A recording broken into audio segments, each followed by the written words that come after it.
Wait for him to come over here. Ready?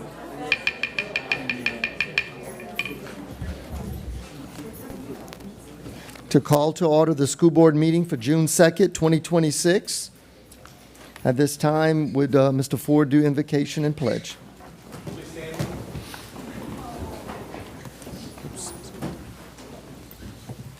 Father God, as we gather here this evening, we ask that your presence be with us. Father God, we ask you for your guidance, we ask you for peace, and we ask you for wisdom. We do all these things so we can represent the community of Terrebonne Parish and all the stakeholders thereof. Let us make choices that are best for our students, for our community, and also to please you. Let us do all these things in your Son, Jesus Christ's precious name we pray. Amen. Pledge allegiance to the flag of the United States of America and to the republic for which it stands, one nation, under God, indivisible, with liberty and justice for all. Thank you, Mr. Ford. I'm going to turn it over for a moment to Mrs. Benoit. Thank you, Mr. Voisin. I'd like to have a moment of silence for the following individuals who have recently passed away. Mr. David Duplantis, retired school teacher. Ms. Shirley Desroches, retired custodian. Ms. Lois Eshday, retired school teacher. And Tricia Harris, newly retired teacher.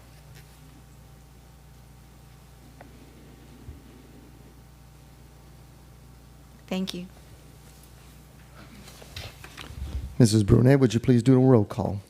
Yes, sir. Mr. Michael Lagarde. Here. Mr. Gregory Hording. Mr. Matthew Ford. Here. Mrs. Debbie Benoit. Here. Mr. Don Crowdis. Here. Dr. Bud Kluche. Here. Mr. Roger Dale Dehart. Here. Dr. Maybelle Trahan. And Mr. Dane Voisin. Here. Mr. President, you have a quorum. Thank you, Ms. Brunet. Number 5, approval of minutes. Recommendation that the board approve the minutes of school board meeting of May 5th, 2026 as recorded. So moved. So moved, Mr. Dehart. Second. Second, Mr. Ford. Any public comments? Mr. Dehart? No, sir. Mr. Ford? No, sir. Any other board members? Any objections? Hearing none, motion passes. Number 6, announcements. On June 23rd at 5 p.m., and board members, just to make you aware that due to a conflict on June 16th, and 2 weeks from now, we pushed the committee meetings back a week. So it's going to be on June 23rd at 5 p.m., Finance, Insurance, and Section 16's Lands Committee, followed by Executive Committee, then Buildings, Food Service, and Transportation Committee, followed by Education, Technology, and Policy Committee. On July 7th at 5 p.m., a regular school board meeting. Number 7, matter pertaining to Act Number 354, Louisiana RS 17:52A2A, which allows the school board to determine whether to shift elections to the gubernatorial election cycle 2027 instead of the congressional election cycle 2026. Informational, Mrs. Harley Papa, our board attorney. Good afternoon. I am not here to steal Dr. Bud's spotlight, as he is normally the legislative update liaison, but I was asked by Mr. Voisin to come and just give you guys a little bit of information relative to Act 354 from the 2025 regular session that presents an option for all Louisiana school boards to shift their election cycle from the congressional election cycle, so even years, to the gubernatorial cycle, which would be odd years, and that will start with the 2031 cycle, would the board elect to switch. So by way of background, not just for the board, because I'm sure the board already knows, but just for the public as well, school board members, of course, have 4-year terms that begin January 1. Of the year following the election, of course, of that member. So the election is held every other congressional cycle because the congressional cycle occurs every 2 years. So, for example, now as it stands, for this upcoming election, school board members are going to be elected in this coming November 2026 election, as you know, and they will take office January 2027. So Act 354 is going to amend revised statute 1752 to allow school boards, and actually municipalities too, but for our purposes here, school boards, to opt in to moving elections to the gubernatorial cycle, which means it's still going to take place every 4 years, just going to be on a different cycle. So If the school board would choose to opt into that cycle, essentially, this is going to add another year to the next board's term. So whoever is elected in 2026 will serve a one-time 5-year term. So that's pretty much it. It's not super complicated, but just a couple of things to keep in mind. So if the board were to affect this change, then a resolution would need to be adopted and a plan sent to the Secretary of State by July 1st, which, as you know, is less than a month from now. So a special meeting would have to be called. The board's term will not be extended. This board's term will not be extended, but the next board's will. And it is going to be a permanent change because the law says that it will be irrevocable.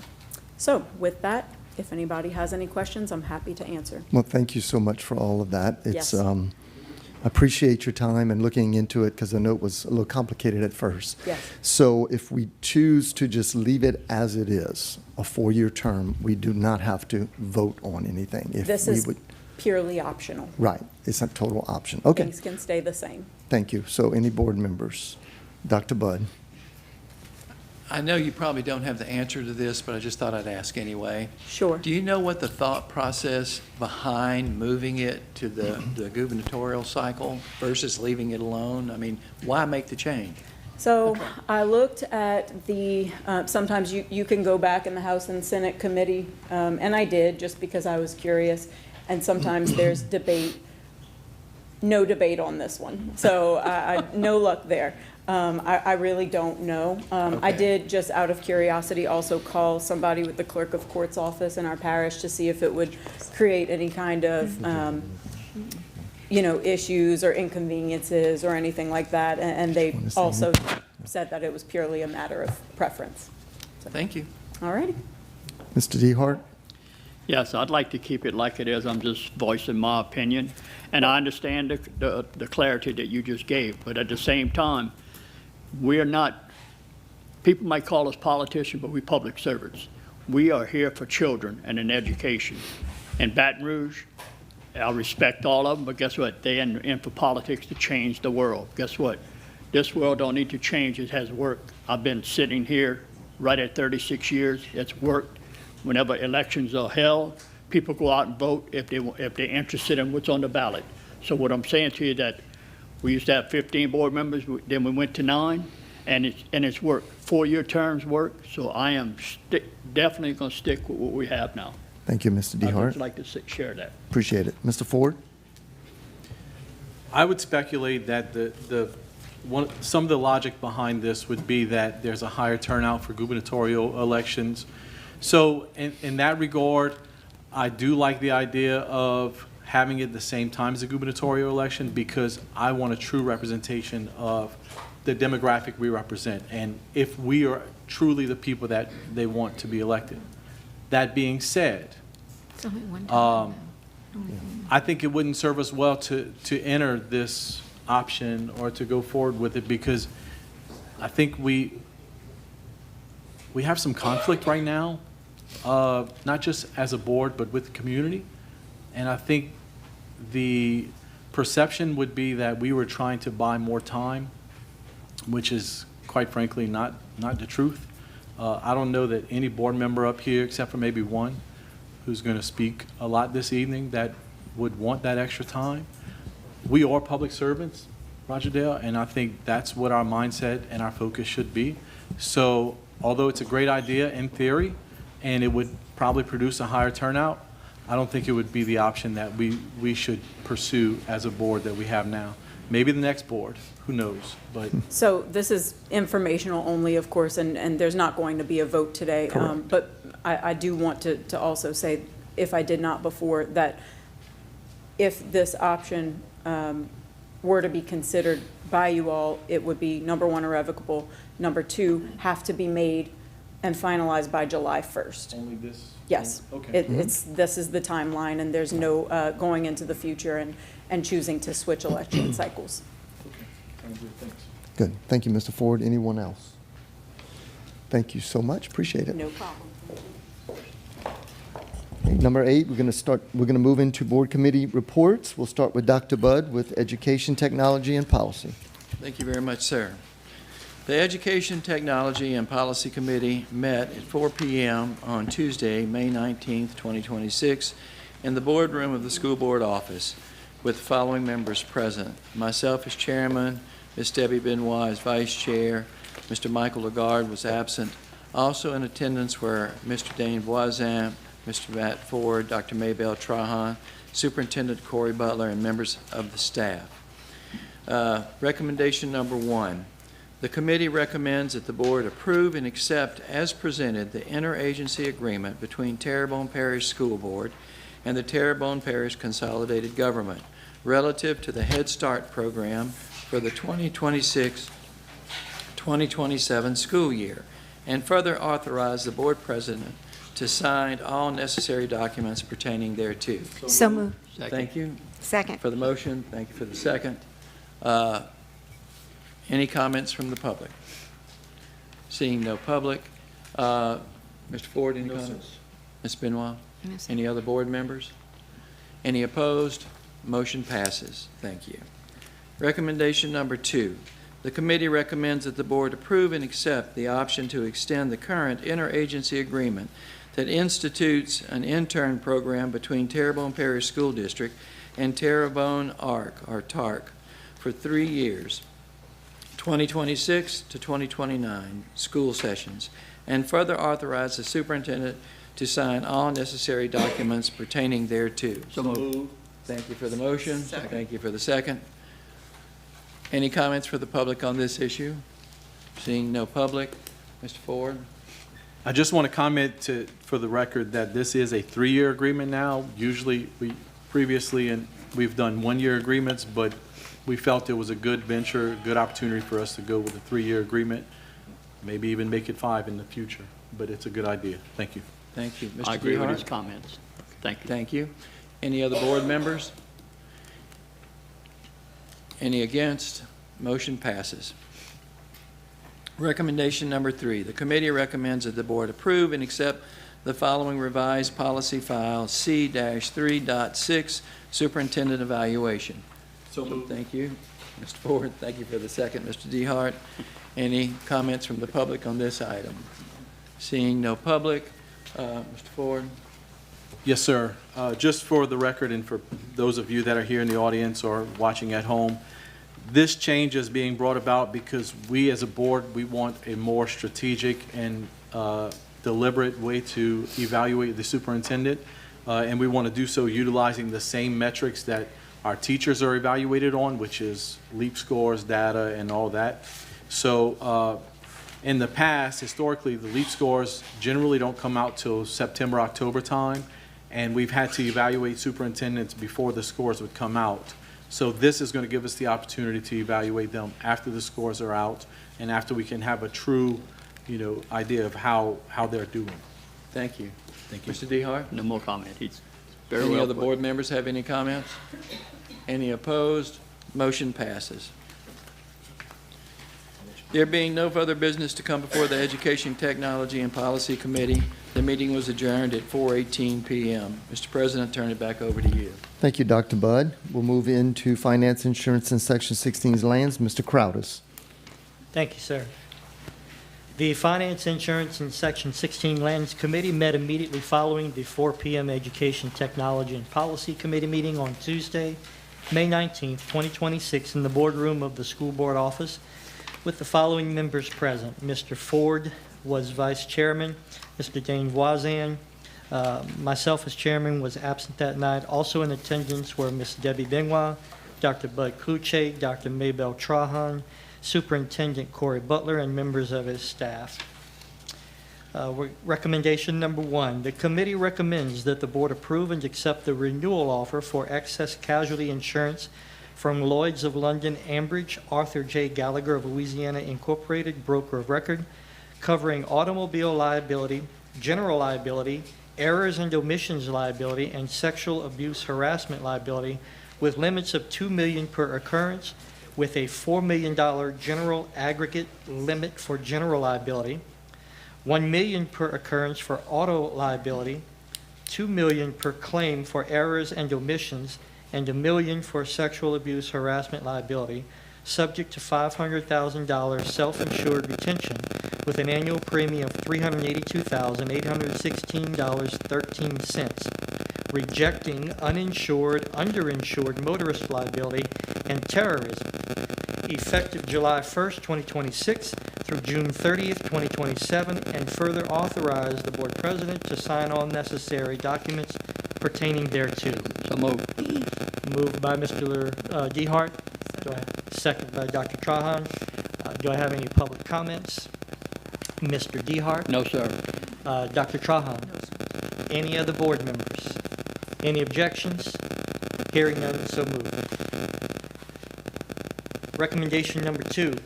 The committee recommends that the board approve and accept the proposal from Liberty Mutual Fire Insurance Company, Arthur J. Gallagher of Louisiana Incorporated, broker of record, for boiler and machinery insurance with an annual premium of $16,478, subject to $2,500 deductibles, effective July 1st, 2026 through June 30th, 2027.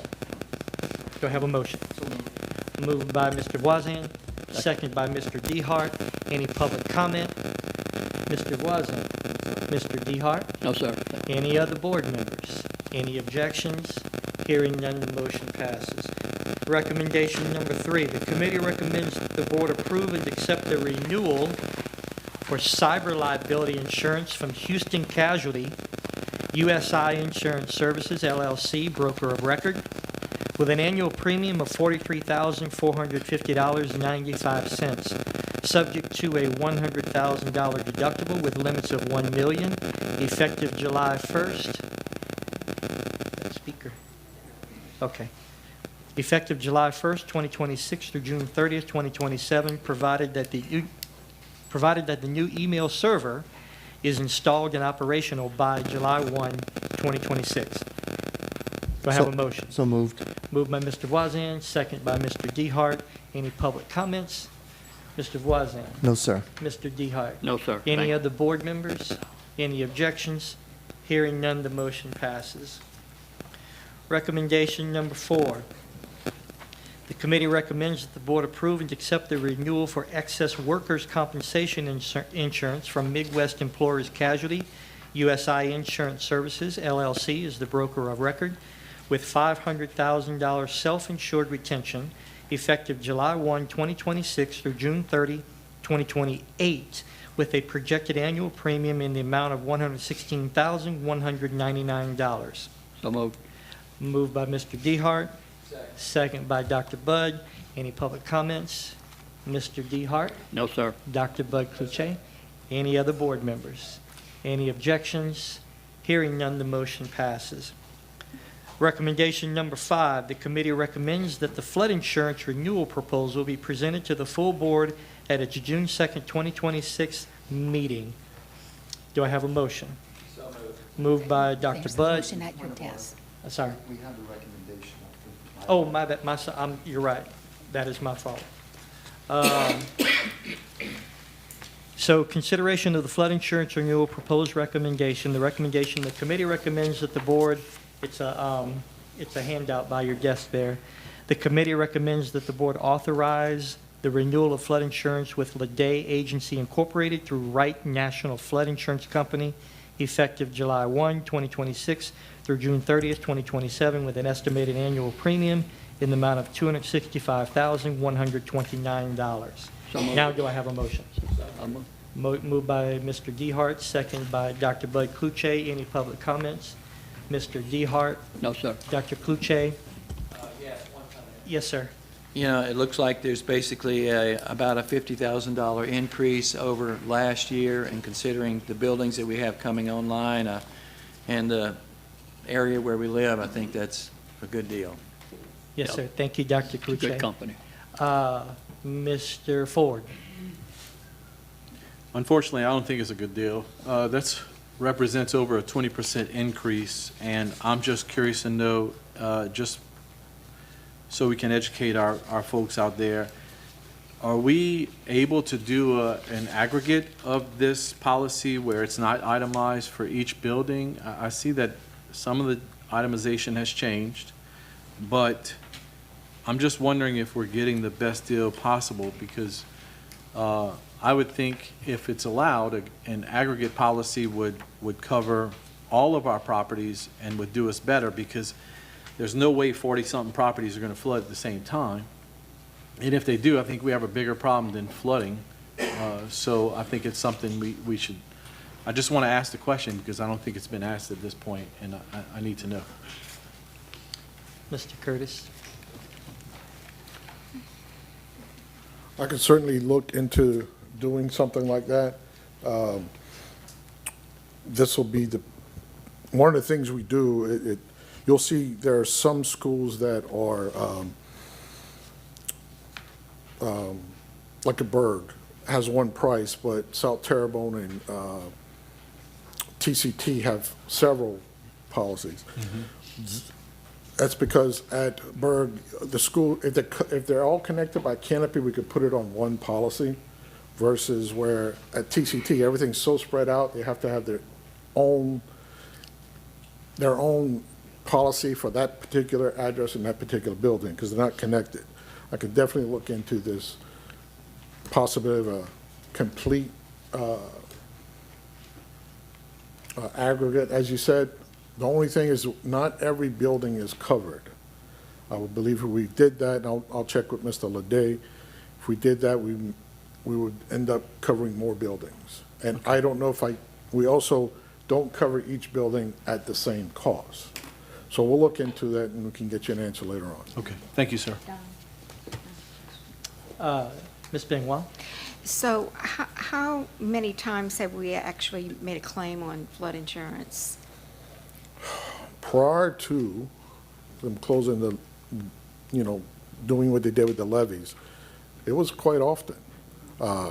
We did Grand Caille Elementary several times. We did Broadmoor. That's why you have so much insurance at Broadmoor. Broadmoor is a obtain and maintain. Of course, they made improvements, but if we get rid of the policy, we can't ask FEMA for any help. No, I guess my question is, like, is this reflective of, like, recent claims that, when you make a claim, then the next year possibly it costs more based on that fact that you made the claim? I can get Mr. Leo up here because he deals with Wright every day, but I would say it's more to do with flood maps, and it has to do with the 2.0 that came out a few years ago. If you go back all the way to 2021, we're up $100,000 in premium. Back then it was around 119, and it's just since the 2.0 came in, then the new flood maps, things just went crazy up. Right. All the other insurances that we approved tonight were flat. No real increases at all. This is the only one that went up. So I tend to agree with Mr. Ford. If there's a way to look at reducing this policy by aggregating, then Well, we we'll should. definitely look into that. Yeah, and can we wait then to? If we don't have action tonight, the policy's up July 1st. Okay, And So yes, how- it was the start of hurricane season. right. But I mean, if we approve the policy tonight, we're approving at this amount, basically. We're not, yeah. The recommendation is to approve it for this Correct. specific amount. Correct. If we aggregate, it may not be that amount. Correct. It may be more, maybe, I don't know. We'd also be maybe insuring all I don't know if we can do just some and not That's what I was all. gonna ask. So I guess my question is, how do we do this? I mean, do we vote on? Well, may I? Sure. So about how long would it take to find that out? Because we don't have another meeting Let me till. get Mr. Leo up here. Okay. Because if we don't have a meeting until the 3 weeks from now, we can call a special school board meeting prior to the Right. committee Right. meeting. Yeah, that's a good idea. The short answer is I don't know how long it would take to get that, excuse me, Leo Leday Insurance, how y'all doing tonight? Short answer, I don't know if I can get that for you in 30 days. It's gonna take and it may not be a company who is a FEMA company-based company. There are some companies that will write outside the box, if you will, but, because for instance, I have some fire stations, and there's an AIG company who includes the flood with them, and they will do like a sub-limit of flood. Instead of insuring each building for a limit, they will give you, say, $1 million for like blanket coverage. It's not aggregate necessarily, but it's called blanket coverage. I haven't seen that in a FEMA-based company. There may be some private sector companies that may do that. Down here, it might be a little tougher because of the losses that y'all and the answer, y'all probably collected way more than you paid in over the years, I guarantee you. But with the levy system, it may be a little better as it goes. But y'all have made, with the exception of Ida, I can't answer for Ida, but did y'all have any claims on Low Caillou for Ida? I know that it wasn't a flood event, it was more of a wind event. But every other storm, y'all have collected from flood and policies and all. But the short story, like again, is I can go look and see if Wright Flood can do anything like that, or these private sector companies can do that. I just don't know if I can get you a number. I might be able to get you an answer. I don't know if I can get you a number because it's going to take some risk management to get that together. Thank you, sir. Dr. Budd? I have a question for you. Yes, sir. I don't know about something this size, but I know if you're buying a home and there's a storm in the Gulf, you can't get flood insurance That's written correct. at that time. That's correct. So we're kind of going up against the clock right here. Well, And if there's a storm that forms before we have that meeting, you know, nobody's even going to write us. right. There's usually a 30, well, for FEMA rules, there's usually a 30-day waiting period if you don't have a mortgage, if you have a mortgage. But in this arena, I'm not sure if that apply or not. It would just depend. If it's a private sector thing, you could probably bind coverage and it would be effective. If it's a FEMA thing, that may be an issue, yes, sir. I just don't want to end up with no coverage and then we're facing a Right. storm.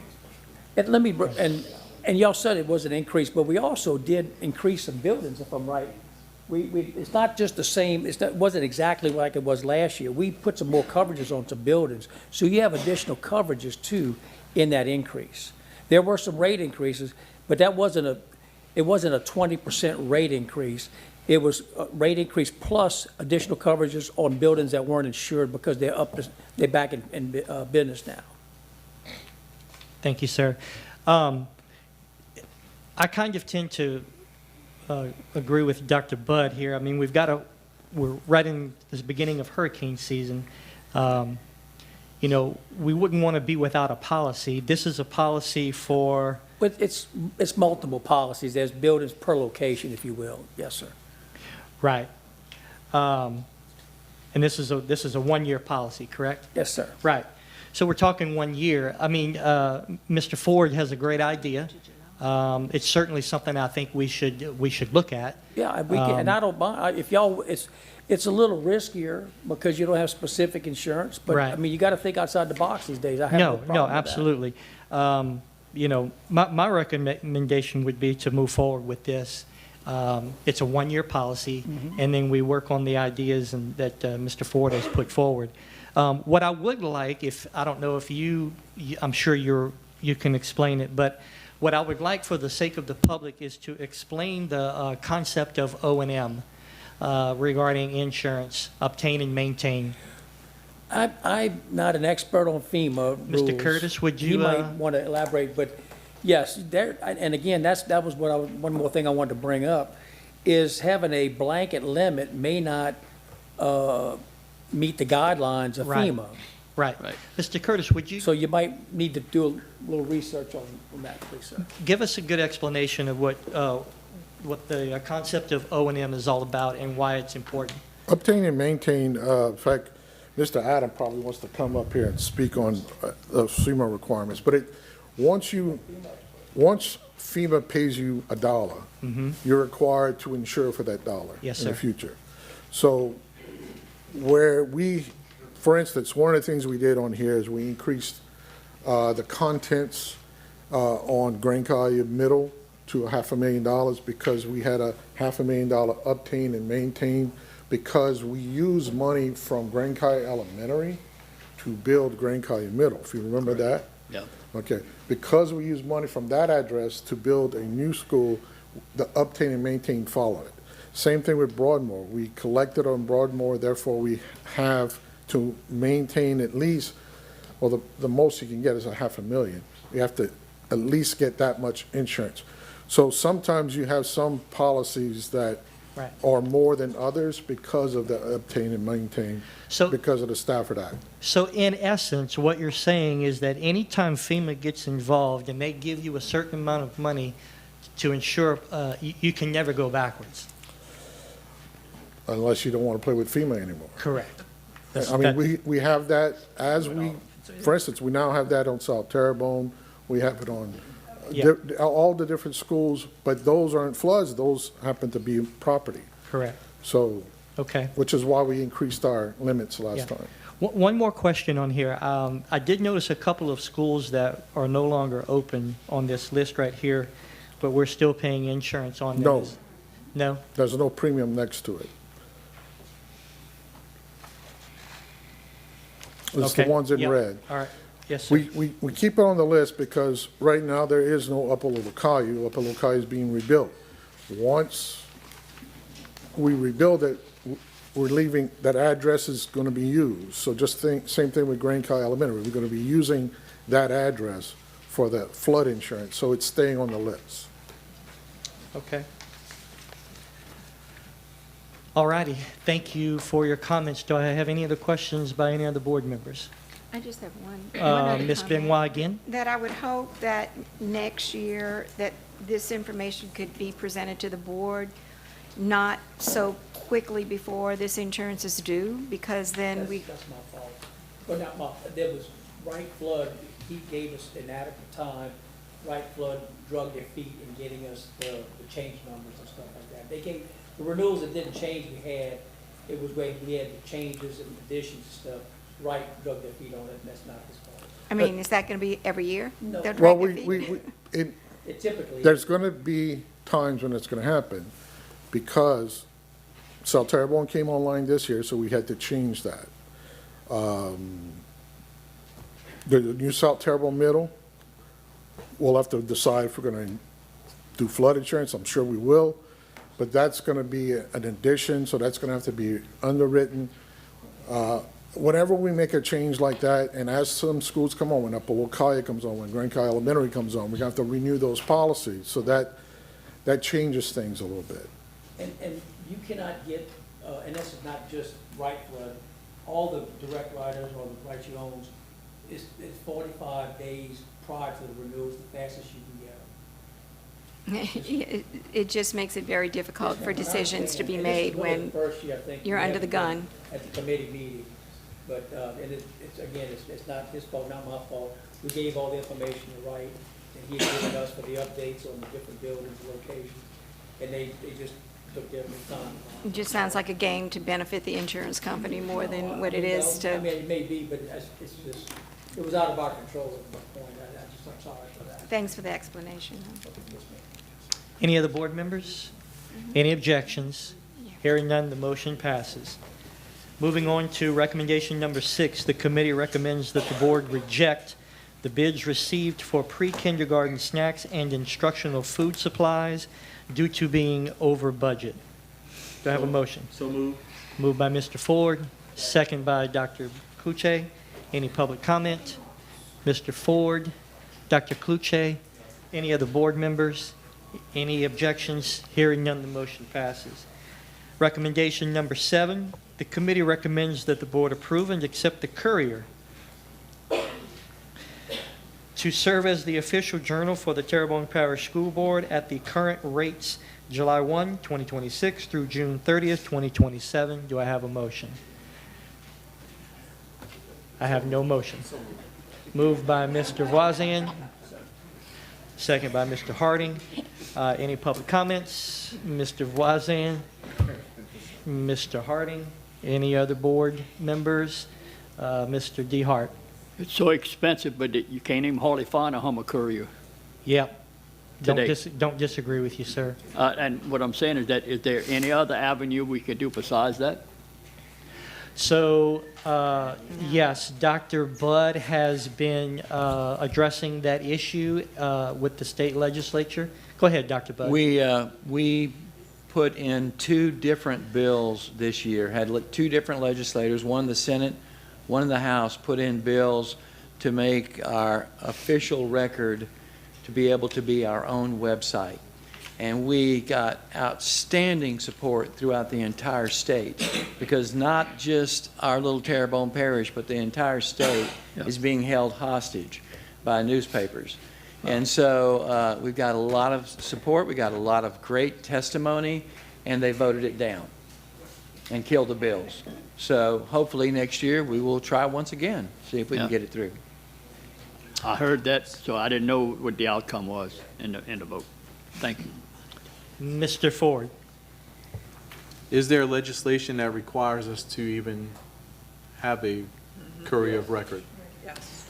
So then why are we even voting on it? We have to vote on who.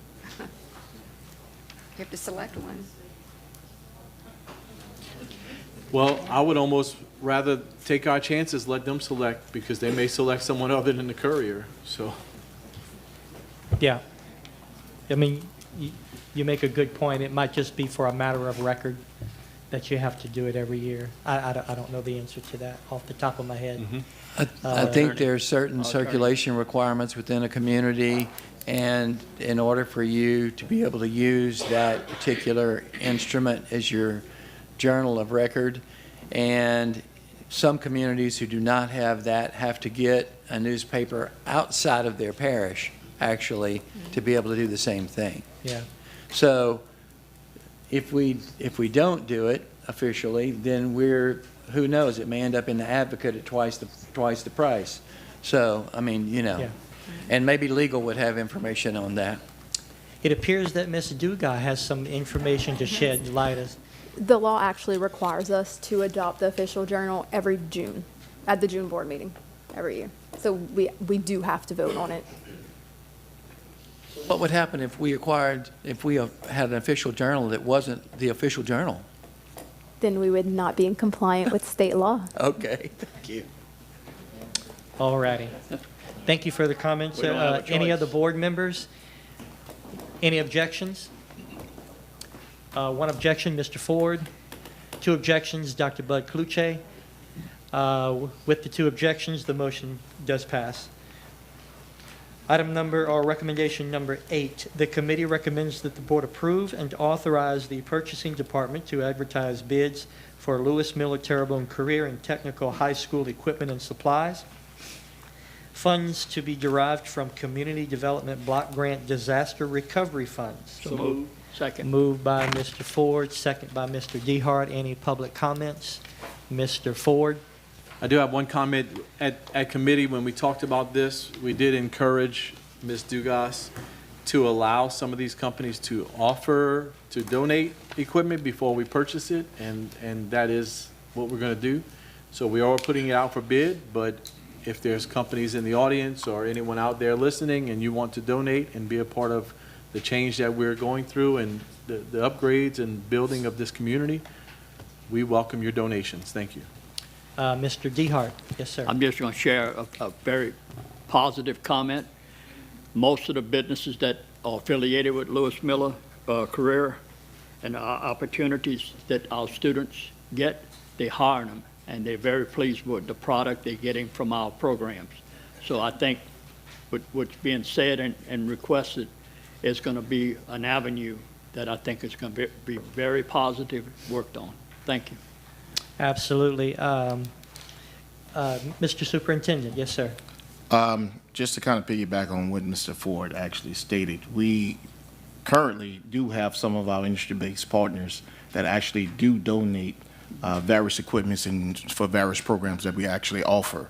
But futuristically, I could assure you that that is something that we are actually actively working on at this time. Thank you, Mr. Superintendent. Any other board members? Any objections? Hearing none, the motion passes. Recommendation number 9, the committee recommends that the board approve and accept the following highest bids received, meeting all specifications for hunting and trapping leases on Section 16 lands for the period of 10 years, beginning July 1, 2026 through June 30, 2036, allowed the purchasing department to re-advertise those sections where no bid was received and/or those sections in which leases were surrendered, and further authorize the superintendent or board president to sign all necessary documents pertaining thereto. So moved.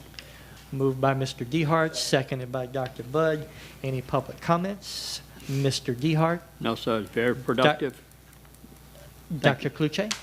Any other board members? Any objections? Hearing none, the motion passes. Recommendation number 10.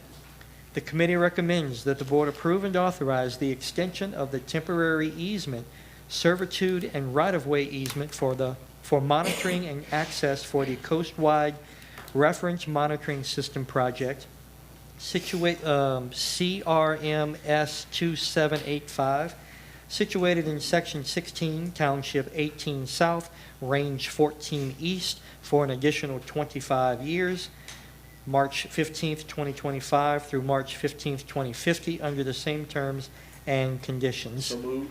Moved by Mr. Ford. Do I have a second by Dr. Cluche? Ms. Dugas, yes. Hi, thank we you. actually have a representative here to speak to this right-of-way if anyone has any questions. Perfect. Is the representative here? Would you? Okay. I'm Julian Hinckley. I'm contracted to the Office of Coastal Protection and Restoration Authority. I've been contracted to them since '02, and we've placed 300 and something of these monitoring sites all along the coast and inland. And what they do is they measure water levels, water salinity, vegetation plots. And in the last 20 years, I don't know if it's true or not, but I was told that the monitoring sites are stopping the saltwater intrusion. Yeah. So, we're asking that you help us save the coast. All right. Thank you, sir. Mr. Ford, you have a... Mr. Julian, we look forward to seeing you in 2050 whenever this renews. I was there in '02. Dr. Thank you all very Cluche? much. I appreciate it. Thank you. Any questions, Dr. Cluche? Any other board members? Any objections? Hearing none, the motion passes. There being no further business before the Section 16 Lands Committee and Finance and Insurance, I turn it back over to you, Mr. President.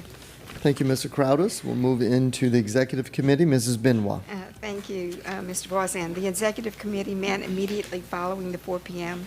Education, Technology, and Policy Committee, the Finance, Insurance, Section 16 Lands Committee on Tuesday, May 19th, 2026, in the boardroom of the School Board office.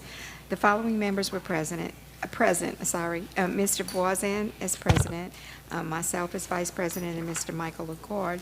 Also in attendance were Mr. Matthew Ford, Dr. Bud Cluche, Dr. Maybelle Trahan, Superintendent Corey Butler, and members of his staff. The Executive Committee examined and authorized payment of invoices for the current month, including supplemental payroll and travel expenses. There were no committee concerns, there being no further business. Coming before the Executive Committee, the meeting was adjourned at 4:51 p.m. I'd like to have a motion to accept. Motion to accept. Thank you. Motion by Mr. Dehart, second by Mr. Lagarde. Any public comment? Mr. Dehart? No, ma'am. Mr. Lagarde? Any board members? Any objections? Hearing none, so moved. Thank you. Thank you, Mrs. Benoit. We'll move into Buildings, Food Service, and Transportation. Dr. Trahan. Thank you, Mr. Voisin. Dear members of the board, the Building, Food Service, and Transportation Committee, excuse me, met immediately following the 4 p.m. Education, Technology, and Policy Committee, Finance, Insurance, and Section 16 Lands Committee, and Executive Committee meetings on Tuesday, May 19, 2026. In the boardroom of the School Board office with the following members present: myself, Chairwoman, Mr. Voisin, ex officio, and Mr. Gregory Harding, Vice Chairman. Also in attendance were Mr. Ford, Dr. Cluche, Ms. Benoit, Mr. Lagarde, Superintendent Butler, and members of his staff. Recommendation number 1, The committee recommends that the board approve and accept the lowest bids received, meeting all specifications on meat and frozen items for the 26-27 fall session from Gold Star Foods, 101 Industrial Park Boulevard, Ponchatoula, Louisiana, 70454, in the amount of $494,660.85. Las Cans LLC, 421 North 49th Street, Baton Rouge, Louisiana, 70806, in the amount of $412,526 and no cents. Funds to be derived from the Child Nutrition Program Fund. So moved. Moved by Mr. DeHart, second by Mr. Crowders. Any public comment? Mr. DeHart. No, ma'am. Mr. Crowders. Any other board members? Any objections? None heard, so ordered.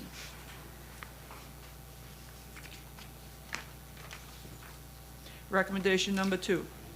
The committee recommends that the board approve and accept the lowest bids received, meeting all specifications on canned and dry goods for the 26-27 fall session from Church Field Trading, 3640 Sangunta Street, San Ynez, California, 93460, in the amount of $8,961.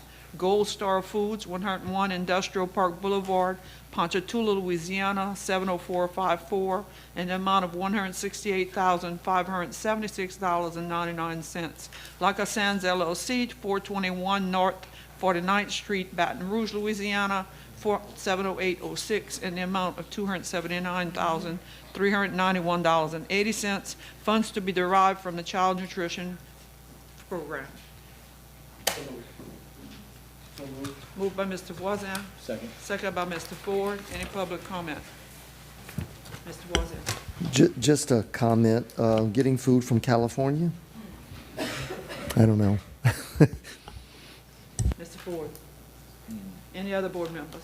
Any objections? None heard, so ordered. Recommendation number 3. The committee recommends that the board approve and accept the lowest bids received, meeting all specifications on milk products for the 26-27 school session from East Side Jersey Dairy, Prairie Farms, 4001 US 190, Hammond, Louisiana, 70401. Funds to be derived from the Child Nutrition Program. So moved. Moved by Mr. DeHart. Do I have a second? Second, Dr. Cloche. Any public comment? Any other board members? Excuse me, Mr. No. DeHart. No, thank you. Dr. Cloche. Any other board members? Mr. Crowders. Yes, ma'am. Just curious, is it a requirement that we have to have these, like the skim and the low fat? I mean, is it, can we just have one or the other, or do we have to have, is there a law somewhere? Ms. Walters is coming up. We've got people on certain diets. Just curious. I doubt if the kids know the difference. There's a law that says we have to have a variety of milk. So to have white and flavored, and then a low-fat and a non-fat variety just provides that variety. Okay. Yeah, why not? That's what I was wondering. Thank you. ma'am. Any other board members? Any objections? None heard, so ordered. Yeah. Recommendation number 4. The committee recommends the board approve and accept the lowest bids received, meeting all specifications on fruit juice for the 26-27 school session from Las Cassans LLC, 421 North 49th Street, Baton Rouge, Louisiana, 70806, in the amount of $200,000. Funds to be derived from the Child Nutrition Program Fund. So moved. Moved by Mr. Ford, second by Mr. DeHart. Any public comment? Mr. Ford? Mr. DeHart? No, ma'am. Any other board members? Any objections? None heard, so ordered. Recommendation number 5. The committee recommends that the board approve and accept the lowest bids received, meeting all specifications on fresh fruit and vegetables for the 26-27 school session from Capital City Produce, 16550 Commercial Avenue, Baton Rouge, Louisiana, 70816, and the amount of $100,000. For funds to be derived by the Child Nutrition Program Fund. So moved. So moved, Mr. Ford, second by Mr. DeHart. Any public comment? Mr. Ford? No, ma'am. Mr. DeHart? Ma'am. Any other board members? Any objections? None heard, so ordered. Recommendation number 6.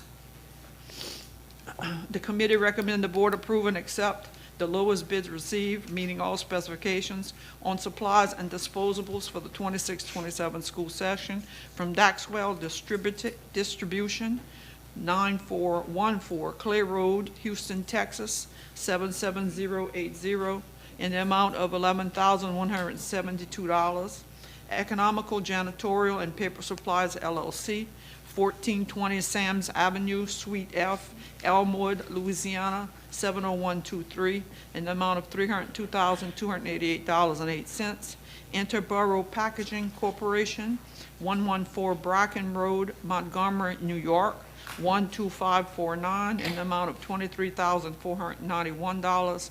And Lafayette Restaurant Supply, 1103 Hugh Wallace Road, South Lafayette, Louisiana, 70508, in the amount of $17,605.85. Funds to be derived from the Child Nutrition Program Fund. So moved. Moved by Mr. Ford, second by Mr. Crowders. Any public comment? Mr. Ford? Mr. Crowders? No, sir. Any other board members? Any objections? None heard, so ordered.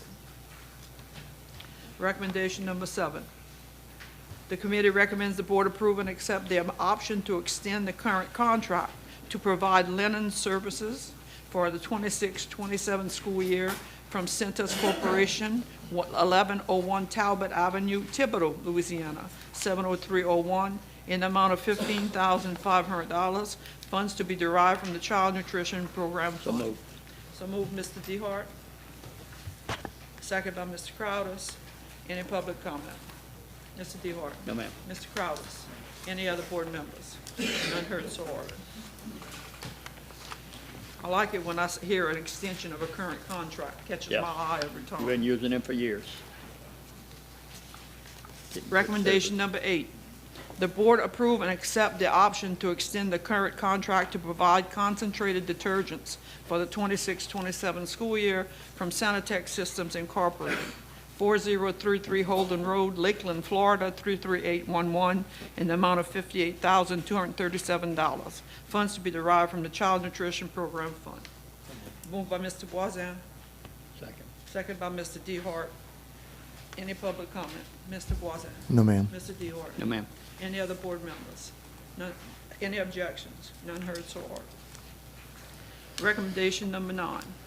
The committee recommends the board accept the proposal meeting all specification for comprehensive sewer treatment plant services from STAT Waste Stream Services Incorporated, Post Office Box 107, Houma, Louisiana, 70361, for a period of 3 years, July 1st, 26 through June 30th of 29, with options to extend the contract in 3-year increments upon mutual agreement of both Terrebonne Parish School Board and the contractor, under the same terms and conditions, and further authorize the superintendent or board president to sign all necessary documents pertaining thereto. So moved. Moved by Mr. DeHart, second by Mr. Voisin. Any public comment? Mr. DeHart. I Mr. think they Voisin. provide a great service. Excuse me. Been using them for years. Mr. Voisin. Any other board members? Any objections? None heard, so ordered. Recommendation number 10. The committee recommends the board approve and accept the lowest bid received, meeting all specifications for the following maintenance, supply, equipment, and service contracts for the 26-27 school year, and allow purchasing department to re-advertise those actions where no bid was received, and those companies are listed there for you. So moved. Moved by Mr. DeHart. Second by Mr. Crowders. Any public comment? Mr. DeHart. No, ma'am. Mr. Crowders. Any other board members? Any objections? None heard, so ordered.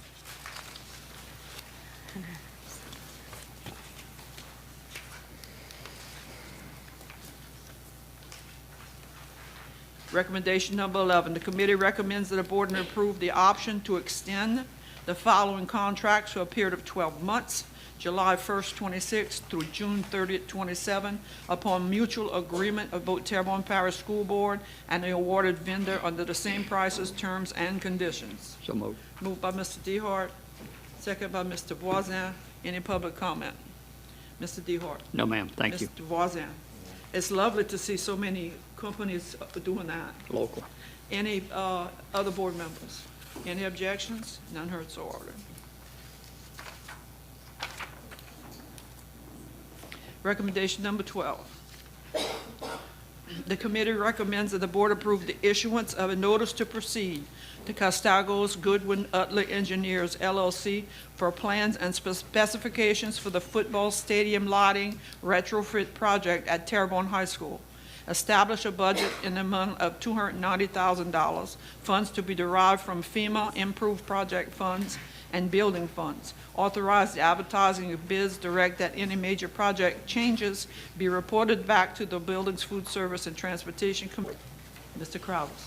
Yes, I do have one question. So, a few meetings ago, we had the gentleman come with the businesses and all, and I wanted to ask Ally and Mr. LaForte.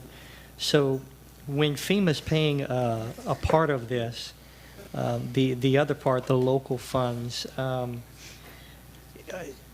we allowed to receive, like, let's just say, for example, one of these businesses would like to help in this process. Are they allowed to help when FEMA's paying part of the ticket? So the way FEMA works is you have to show that you paid the full 100%, and they're only going to reimburse you the 90. So when we ask for reimbursement, it'll have to be based on actual payments made. So if we never had a payment from a donation, they're never getting that to get the 90%. Thank you very much. Any other board members? You said public Oh, comment, excuse but me, you I don't did allow not. us to come for public comment. You are welcome. Please state your name and address. My name is Wanda Ruffin Triggs, 231 DeRusso Street, Houma, Louisiana, 70364.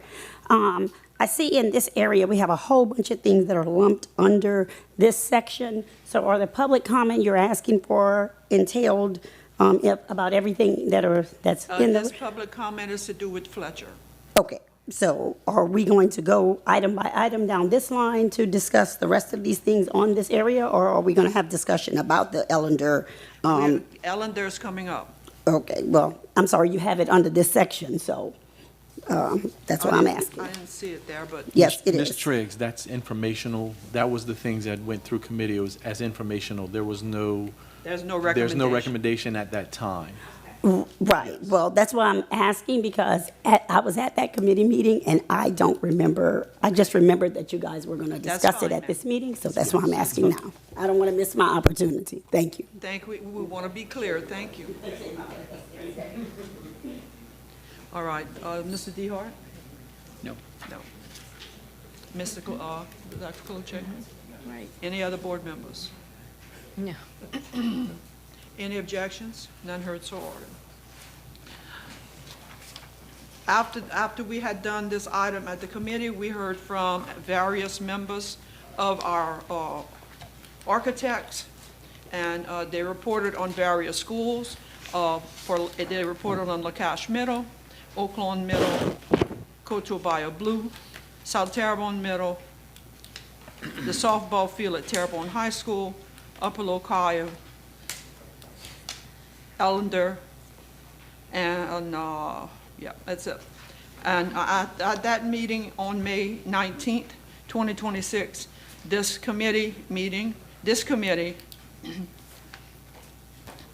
discussed floor plans at length, and it was requested by the Buildings, Food Service, and Transportation Committee to bring proposal number 1, the original design that includes a cafeteria, and proposal 2, the alternate design that includes an auditorium for the reconstruction of Ellender Memorial High School, to the full board at this meeting for further discussion and action on the issue. To that purpose, I recognize Dr. Klucek. Yes, I'd like to make a motion. First, I want to thank Ally for sending out the information that the proposal 1 would be completed in the 3rd quarter of 2029, whereas the proposal 2 would be completed in the 1st quarter of 2032. I think that's pretty helpful information. But I'd like to make a motion that the board approve and accept proposal number 1, the original design, which includes a cafeteria, presented on May 19, 2026 by Craig A. Bear, architect, for the rebuilding of Ellender Memorial High School so that the district can move forward in completing the process in order to facilitate rebuilding. So moved. I'll second it. Second Thank by you. Mr. Ford. Thank you. Now, public comment. Ms. Trish, would you like to go first? Public comment. Excuse me, if, Before we start, I just Okay. have one little statement I'd like to read. Okay. According to board policy, the members of the public who would like to comment will have 3 minutes.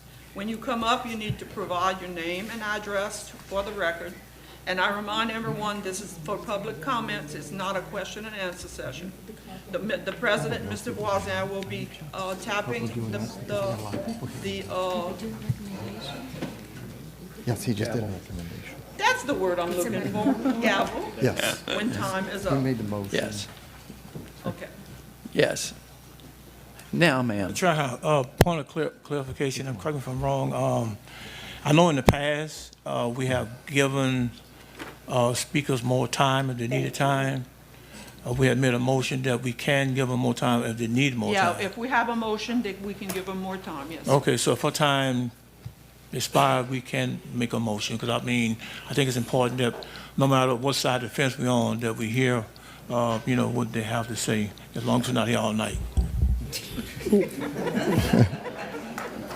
Thank you, Mr. Harding. Wanda Ruffin Triggs. Okay, before 230 we start, though, if we're going to do that, we do need to have a time limit. So what are we talking about? Because she's got they'll have 3 minutes, and if we do a motion to extend time, it's not unlimited time. So what would be the extension? That's what we need to establish. Whatever the mover says. Usually, in the past, what they've done is they get their 3 minutes, and then somebody makes a motion for an additional 3 minutes. Okay, so In the what? past, it's been in 3 minutes. Okay, thank you. If need be. Okay, all right. Yes. Wanda Ruffin Triggs, 231 Jerusalem Street, Houma, Louisiana, 70364. I just want to say that as far as time goes, I deserve the same amount of time you've given any of these other citizens, whether they are board employees or anyone else. Despite that, I appreciate Mr. Cloche, Dr. Cloche's timeline interval that he gave about the 2 plans. But the reason why the timeline of the 2 plans are even an issue at this point is because they only made 1 plan. And you guys hired this particular architect to give us some plans. They only made 1 plan. The people of District 1, or the citizens of District 1, some of the interested parties were not included. The elected board member was never included. And I know this because people ride his butt all the time about, these things. And so, the plan has never been, disseminated to, parts of the community who are invested in this plan, and that's the concern that I have.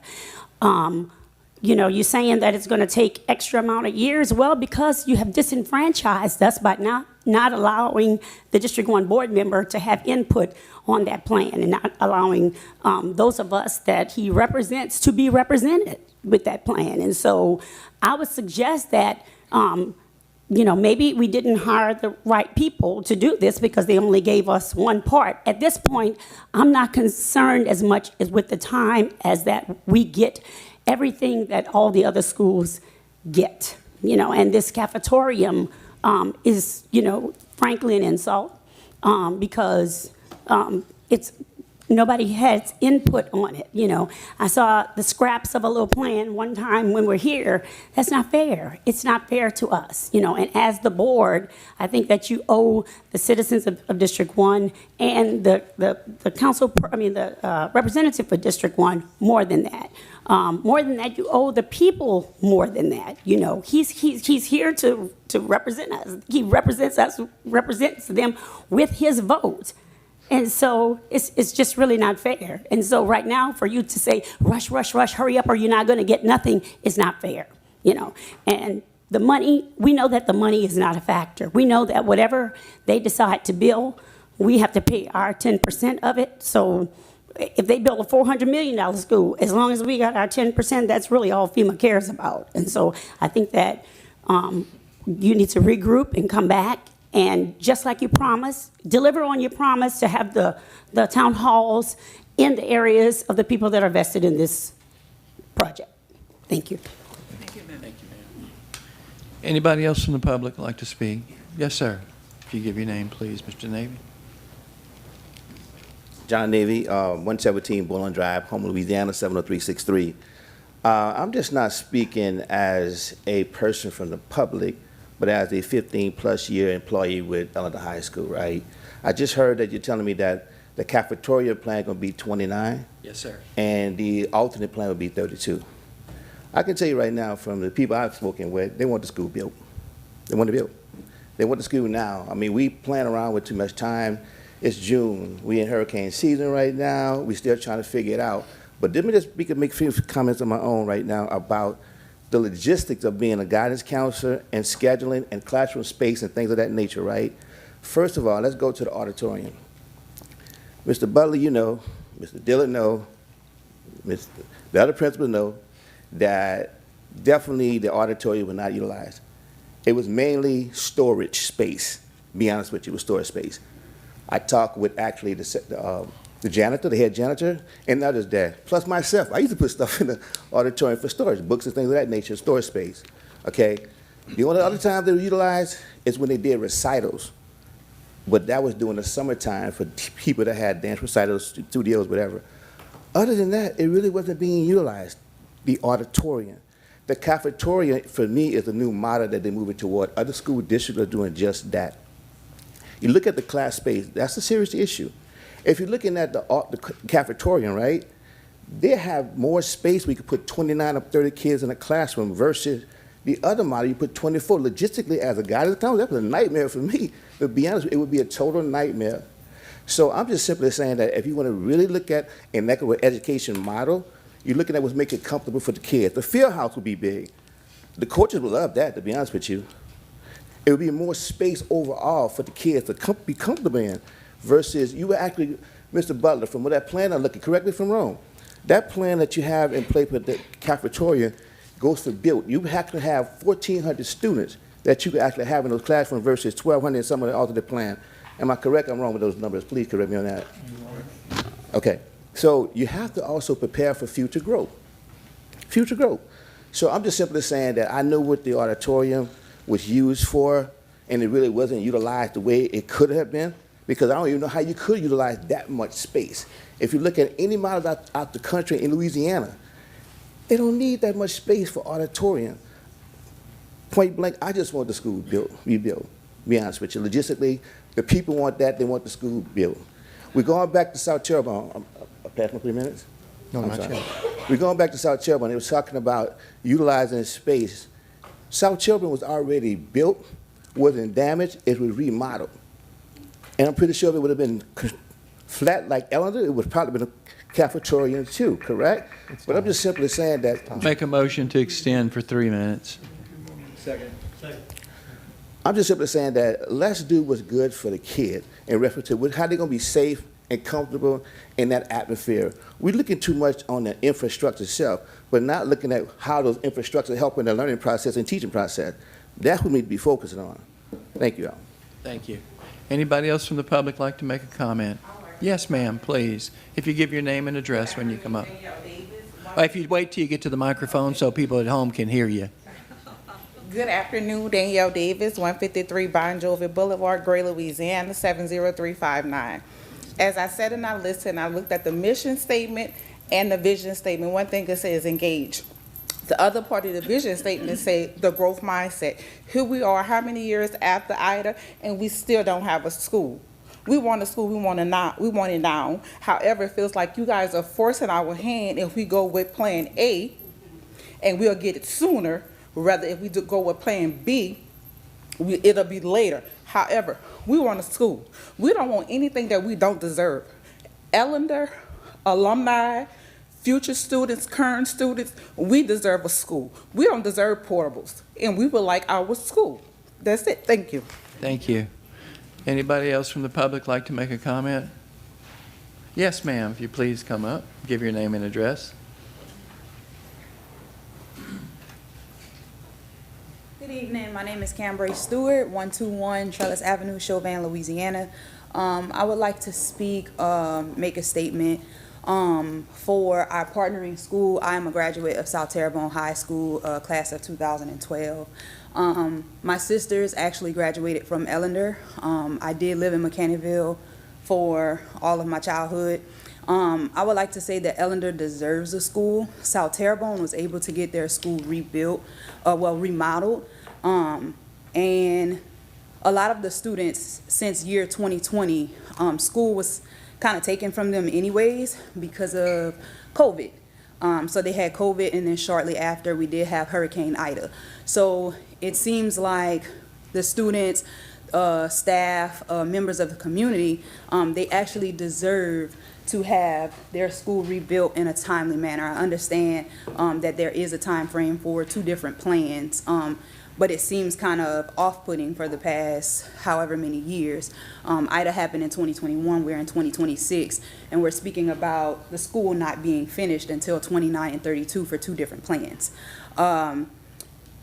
I mean, as a member of the community, I feel like, you know, as anyone else, they're just asking for kind of like a speedy process for the school to be rebuilt, because they actually do deserve that. Students actually do deserve to see what it feels like to be in an actual school and not the portables.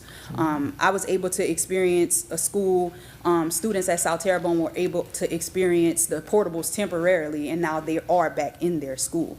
So I just would like to say, if the community and you all can come together and try to figure something out to be able to help the students, the faculty, the staff, and the community members for Ellender Memorial High School to be able to get that school built in a time faster than 29 and 32. Thank y'all. Thank you, ma'am. Anybody else in the public? Yes, sir. If you give your name and address, please, sir. All right, Barney Celestine Jr., address 8852 Main Street, Houma, Louisiana, 70363.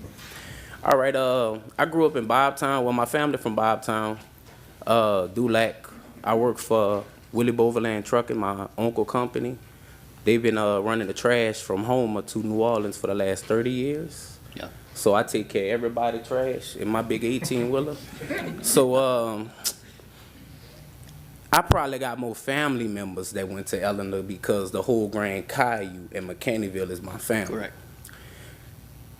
Coming from Houston in 2022, living on the west side, my kid had no essence in Terrebonne. They clowned him because he was from Crosstown because his daddy grew up there. And he got threatened. You was a principal for Taj, Joseph Celestine, at Terrebonne. He had it rough on Columbus Street. You know, I was your neighbor.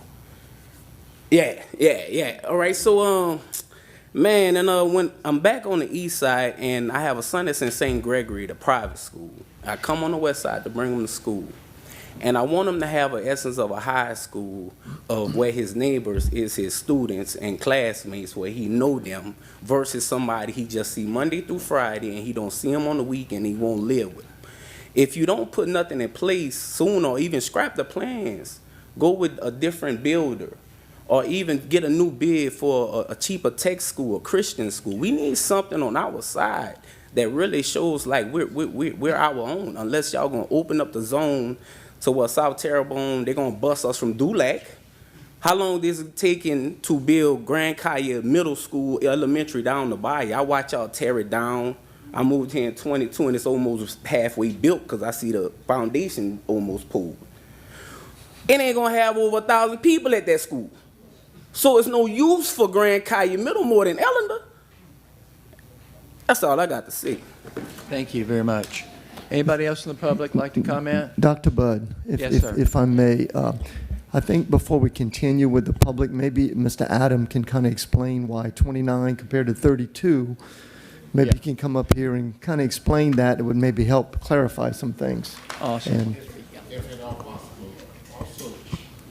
If at all possible, I think it's important that you also explain the process by which what it takes, actually goes into the design process from the architects, the approval from FEMA. I think it's important that the public also knows that. So, as the board knows, because we've been talking about this for a while, South Terrebonne High School and Ellender were originally on the same time frame of both being repaired. So they were under the same stipulation. And then once the architect started looking into actually repairing the building, there was additional damage found, which then turned Ellender into a replacement school. I know we talked about Upper Little Caillou and Grand Caillou. Those were a whole year before we got to this scenario. So it wasn't until 2024 that FEMA agreed that the building would be a replacement. At that point, there was meetings with the architect and at that time the administration and whoever were involved to start putting together what the school would look like.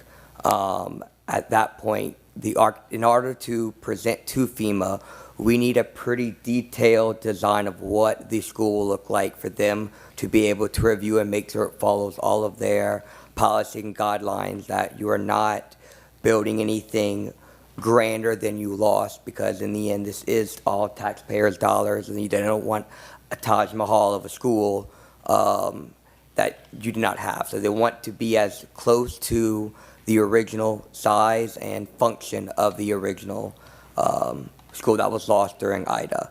So at that point, the architect put together the plan, and that took about a year for him to program of what the school needed to look like to meet the school guidelines, the space for classrooms, make sure every teacher has a classroom, administration, all activities and clubs were able to fit in a new design, because we were also trying to avoid the flood zone, because it does encroach on the original building. So instead of having to elevate, we're trying to shrink it and lose spaces that way.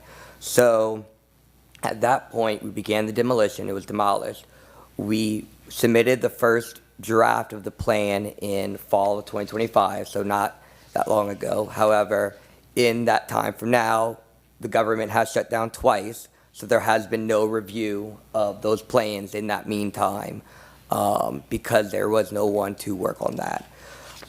If you were to restart now, the architect would have to go back and look at the reprogramming the whole school on a layout, which is different than what you had already. So I think because it is similar to what the original school had, it would be a reduced time, but it's not going to be something he can turn around in a month or two, because we need square footage, we need drawings of the school that is being proposed. And then at that point, we can then re-present it to FEMA, but they're starting from scratch, looking at a completely different plan than what they've looked at before. And then from that time, the architect still needs to actually fully design with his mechanical, his structural, his civil, all engineers. This is a 200,000 square foot building, roughly. The elementary schools went by a little bit quicker because they're 40,000 square feet with basic classrooms and a cafeteria, and that's pretty much it. There's a lot more public spaces that have more design elements to it. So the architect is once again starting from scratch from where he was from 2024, now starting in 2026, would be the main difference of the 2-year delay. Thank you. Mr. Adam. I'm sorry. Go ahead. Okay. Any more public? Anybody else? Yes, ma'am, if you'd come up and give a... Yes, sir. Yes, sir.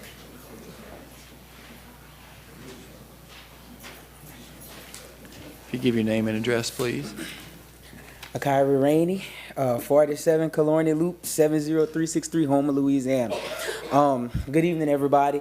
I'm coming up here on behalf of Ellender because I am a former student of Ellender and a very high fan, and I think very highly of my high school, of my alma mater. I am speaking on behalf of the cafeteria auditorium, of course, I am in favor of having a cafeteria and auditorium. Like I was saying, well, like I was listening to other people saying that the 2029 and then 2032 if we do an auditorium. Me personally, I just feel like we are getting the short end of the stick, and I don't really agree with it because every other high school in the parish, they have an auditorium. So I think we should be able to have ours also. I understand cafeteria and cafetorium, whatever, mixing together. I don't agree with that because I just feel like it's a high school. It's a high school. We had an auditorium in 2029, 2032. I mean, we waited so long right now, and I mean, like you're saying, you're trying to get plans if we do another route, but I mean, Plan B should have been talked about when Plan A was made. So when I was at school, we used our auditorium faithfully. It was to store stuff, like Mr. Navy said, but it also was used for rank ceremony, Black History, Veterans Day, because I was a part of all of that. I love to be in the camera. So it was used for all of that. And then we also had graduation in it in 2020 when COVID came. So I just feel like we should have our auditorium. That's just me. I just feel like the school should be labeled as a high school because I work at Grand Collier Middle and we have a cafeteria.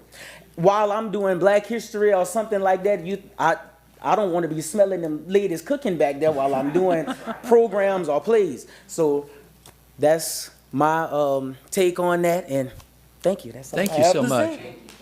Anybody else from the public like to share? Yes, ma'am. If you give your name and address, please. Hello, my name is Melissa Thompson. I live in Summerfield at 1514 Chantilly Drive. I'm here on behalf of my kids who graduated from Ellender. It's sad to see that we're fighting to push for a school, something that's so well needed for our kids. We're not thinking about the kids. We're thinking about this, that. I hate to say this, but sound like the architect need help, and maybe somebody need to put somebody in with him to help him decide a time limit and get this thing done because he seemed like he need help. To me, sitting up here listening at everything. My daughter graduated and from Ellender got a scholarship. We raised my niece with her in the same household, got a scholarship. Thank God for Coach Dixon. My son graduated. Sad to say he passed away, but he was Ellender's homecoming king. I'm here as a mother who took time, and I lived at Ellender. Coach Dixon had us there every day. He had practice on Sundays. Timing is everything, is what I'm trying to say. These kids went to the gym down Grand Collier. Only 2 people in the gym. They made it all the way to Ellender and got scholarships. And Gizzard could tell you that's his nickname, who ran the gym. If it wasn't for them, the gym wouldn't be open. So there's kids waiting to get to Ellender. And they don't want to go to no other school. They want to go to Ellender. And I know their hearts because there was nothing like Ellender. Everybody know awards, mainly scholarships. Think about these kids. There's some of them, there's no other way out than their talents.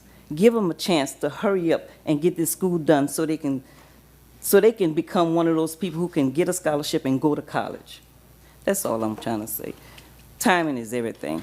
Maybe the guy need help. Nobody's looking into the architect timing. Maybe he needs to be checked on his time to help somebody, help him get it done. Thank you so much. Anybody else from the public like to make a comment?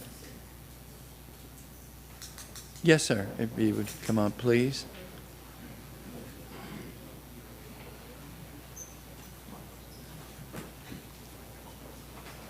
If you give your name and address. My name is Travion Smith. I live at 151 Shady Arbor Circle.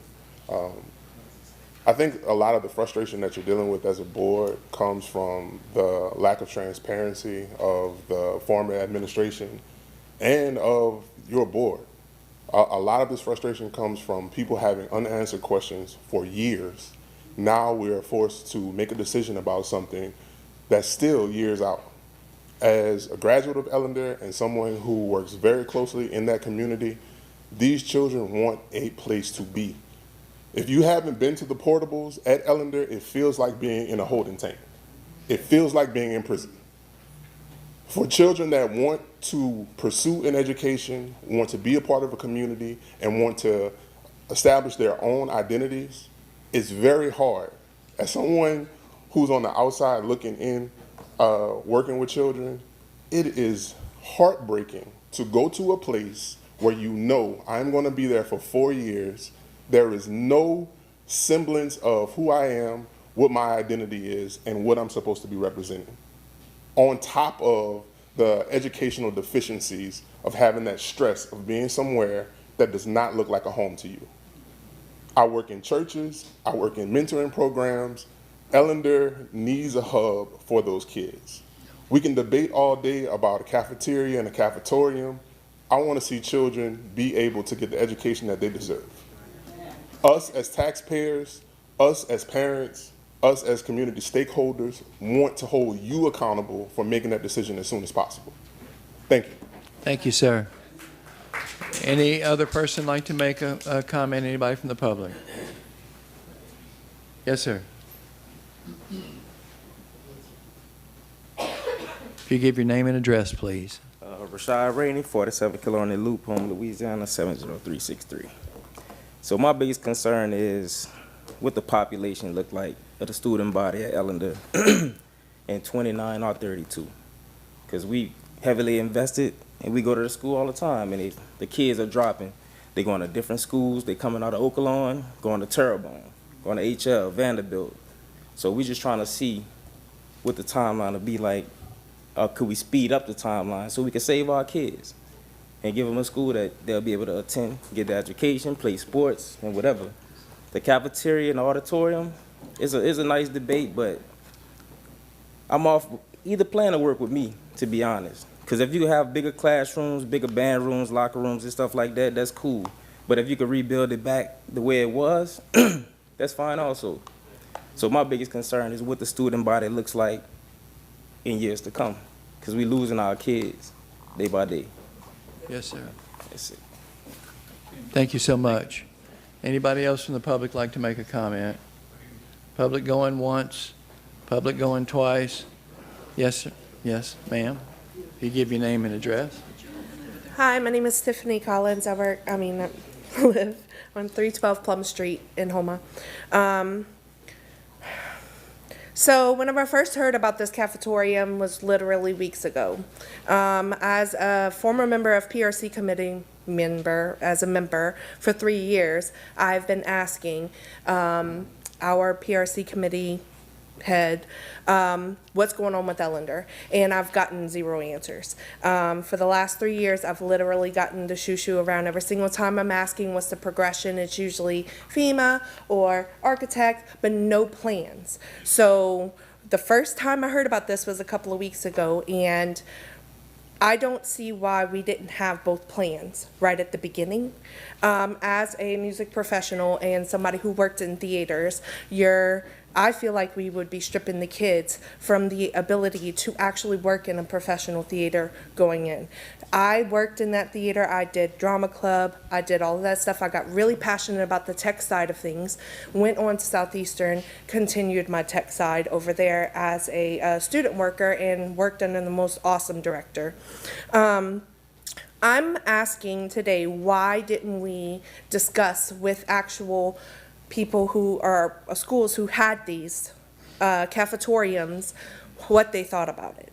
Because I was able to do that as my other music professionals out there. Some of the things that they talked about that was concerning was terrible sound quality. The labor, the kids and the teachers have to go through before and after performances, sometimes multiple performances, to set up and tear down those tables. So they would be in there late in the night setting all that up. Lighting systems not being able to be reached, adjusted, focused, or too close to the stage. Small dressing rooms and wing space. The ability to go full dark. for a theater performance. One of the things that I'm passionate about is that other schools always get to host district things. Ellender never got to, because what the theater was before was never updated. They had echo problems. They had things that were not set on the walls to stop the echo. They never got the updated stuff that they needed. So now we're going into this with a cafetorium where other music professionals are saying they're begging their district to make a separate theater just to have their students have an actual theater experience. I'm concerned about the arts. Y'all say that it was used for storage. That's fine. But that means that somebody was not pushing arts. Nobody was pushing arts, because we had Kathy Gilbert whenever I was there who was pushing it. And there were people, football players, basketball players, who actually came and participated in the theater program, even if they weren't acting on stage. Move to extend 3 minutes. Even if they weren't acting on stage, they were there being stagehands. They were there being helping set up building sets. Another thing that they're worried about, that I'm worried about, is the ability to adjust any of that lighting, because other schools cannot get the equipment up to adjust anything. So I don't know if you guys thought about that actual aspect, but that's one of the passions that sent me to college for the arts. And I feel like if we offer the arts for the kids, they would actually participate. I don't feel like there's been a lot of passion for the arts lately, and I'm really happy with what's been passed in Louisiana, but I'm really frustrated because this should have been brought way ahead of time. And we should have, at least as PRC committee members, should have at least gotten some answers. Instead, what we've gotten is everyone, like, let's hear about Grand Caillou, let's hear about South Terrebonne, let's ignore Ellender. Thank you. Yes, sir. Wendell Shelby Wallace, 291 Stovall Street, Houma, Louisiana, 70364.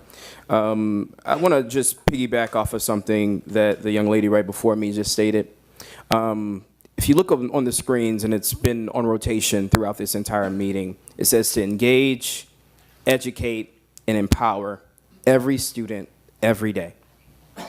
Every student every day. Every student every day.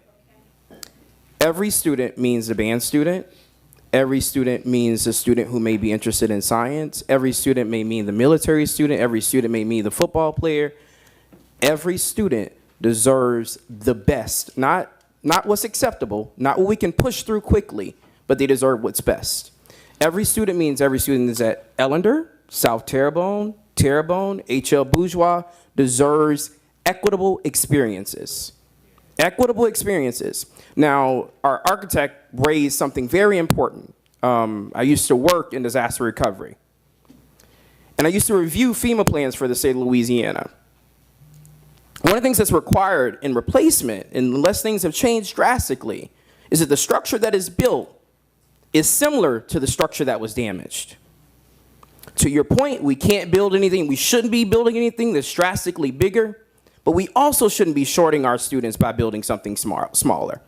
The other thing that I find is interesting that was not mentioned, and we keep neglecting and mentioning to the public, is these plans haven't even been submitted to FEMA yet. That's a timeline attached to that. The longer we wait to submit the plans to FEMA, the government can shut down again. It's shut down 3 times in the last year.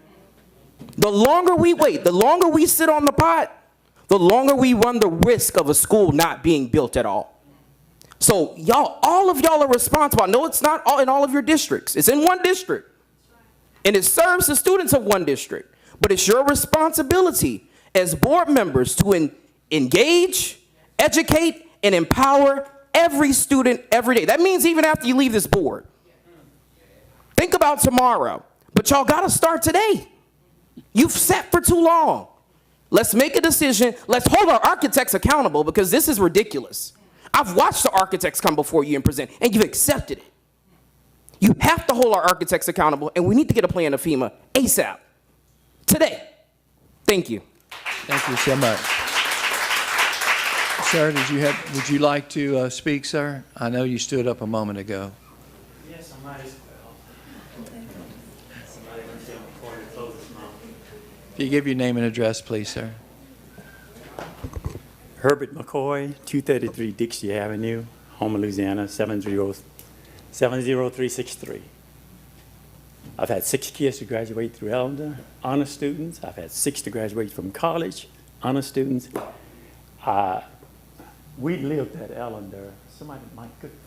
We lived at Ellender. But here's what I'm here for. I'm not for all that. I've got a problem with the thing I keep hearing. Why is it taking so long?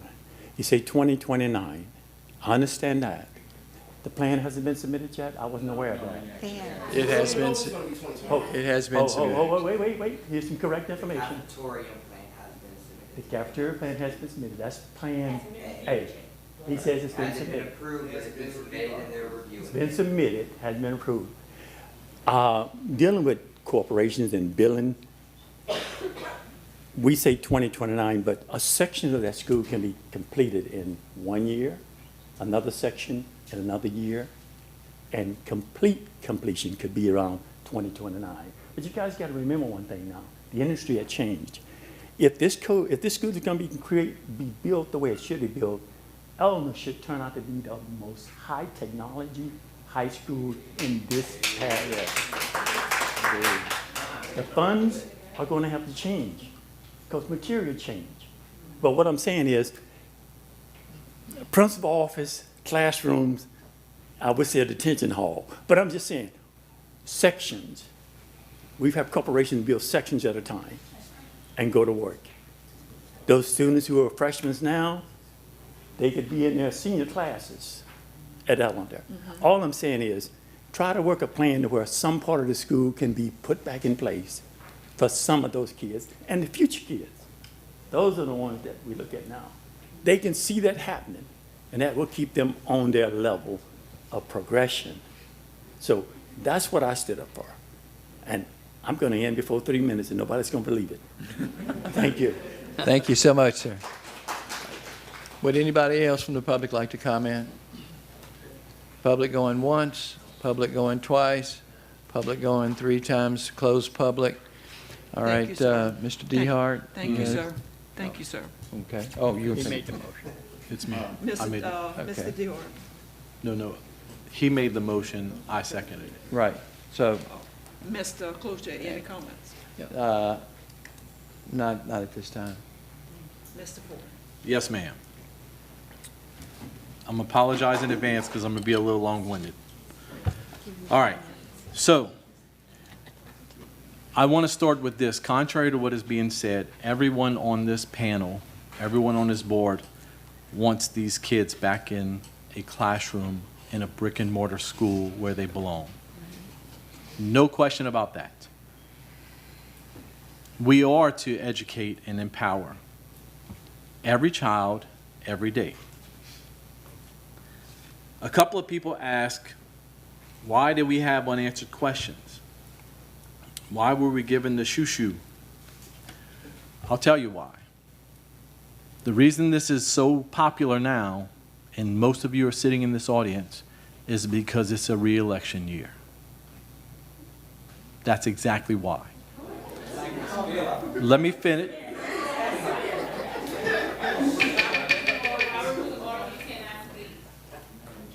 So, let me explain a couple of things. For one, we had 9 people come up and speak, 5 of which are not residents of District 1, 4 of which are.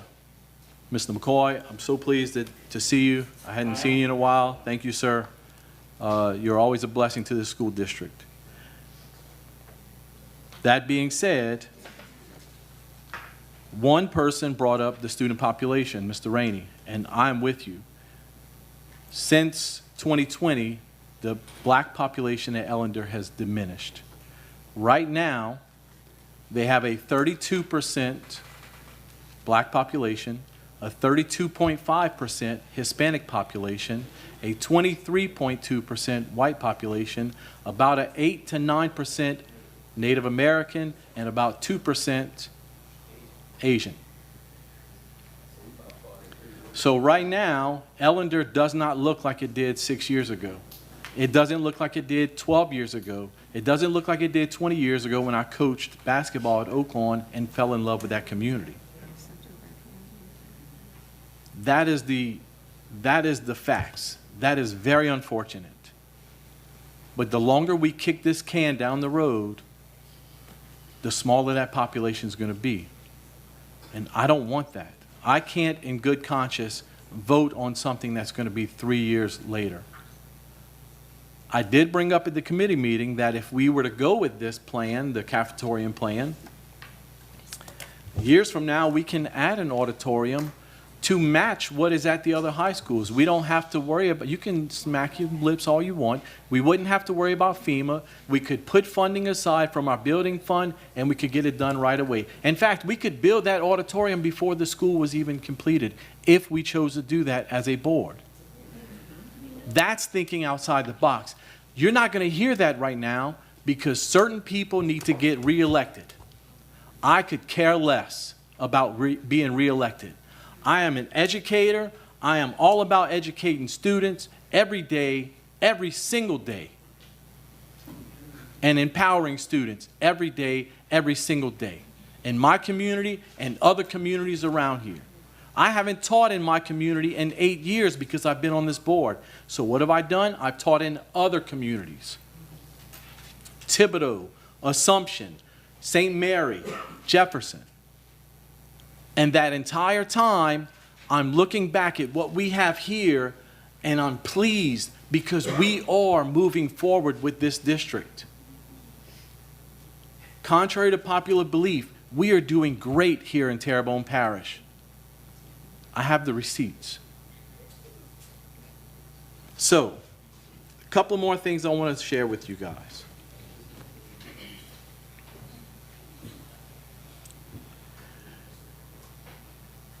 The Ellender Memorial High School community is one of the most proud communities in this region, in this district. I have spoke to countless people from Ellender, not as a board member, as a friend. These are people that I associate with on a daily basis. These are people that communicate with me on a daily basis. They've shared their frustration. They've shared an apparent lack of transparency.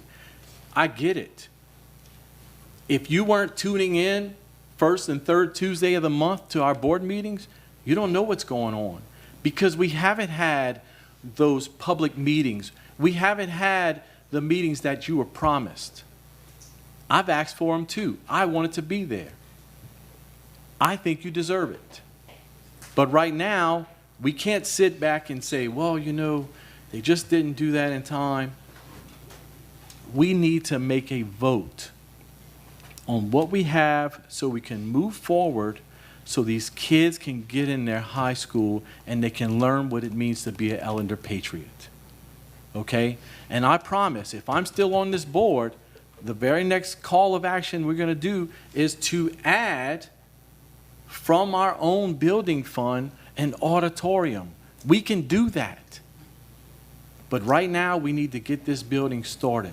We need to get this going so that population doesn't diminish anymore and so people will start coming back.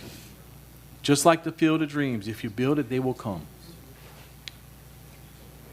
I want all of you, I want the Rainies, I want the Celestines, I want all of you there at Ellender, proud to be patriots. And we are not combining Ellender with South Terrebonne. That, I don't know where that rumor came from. That is not happening.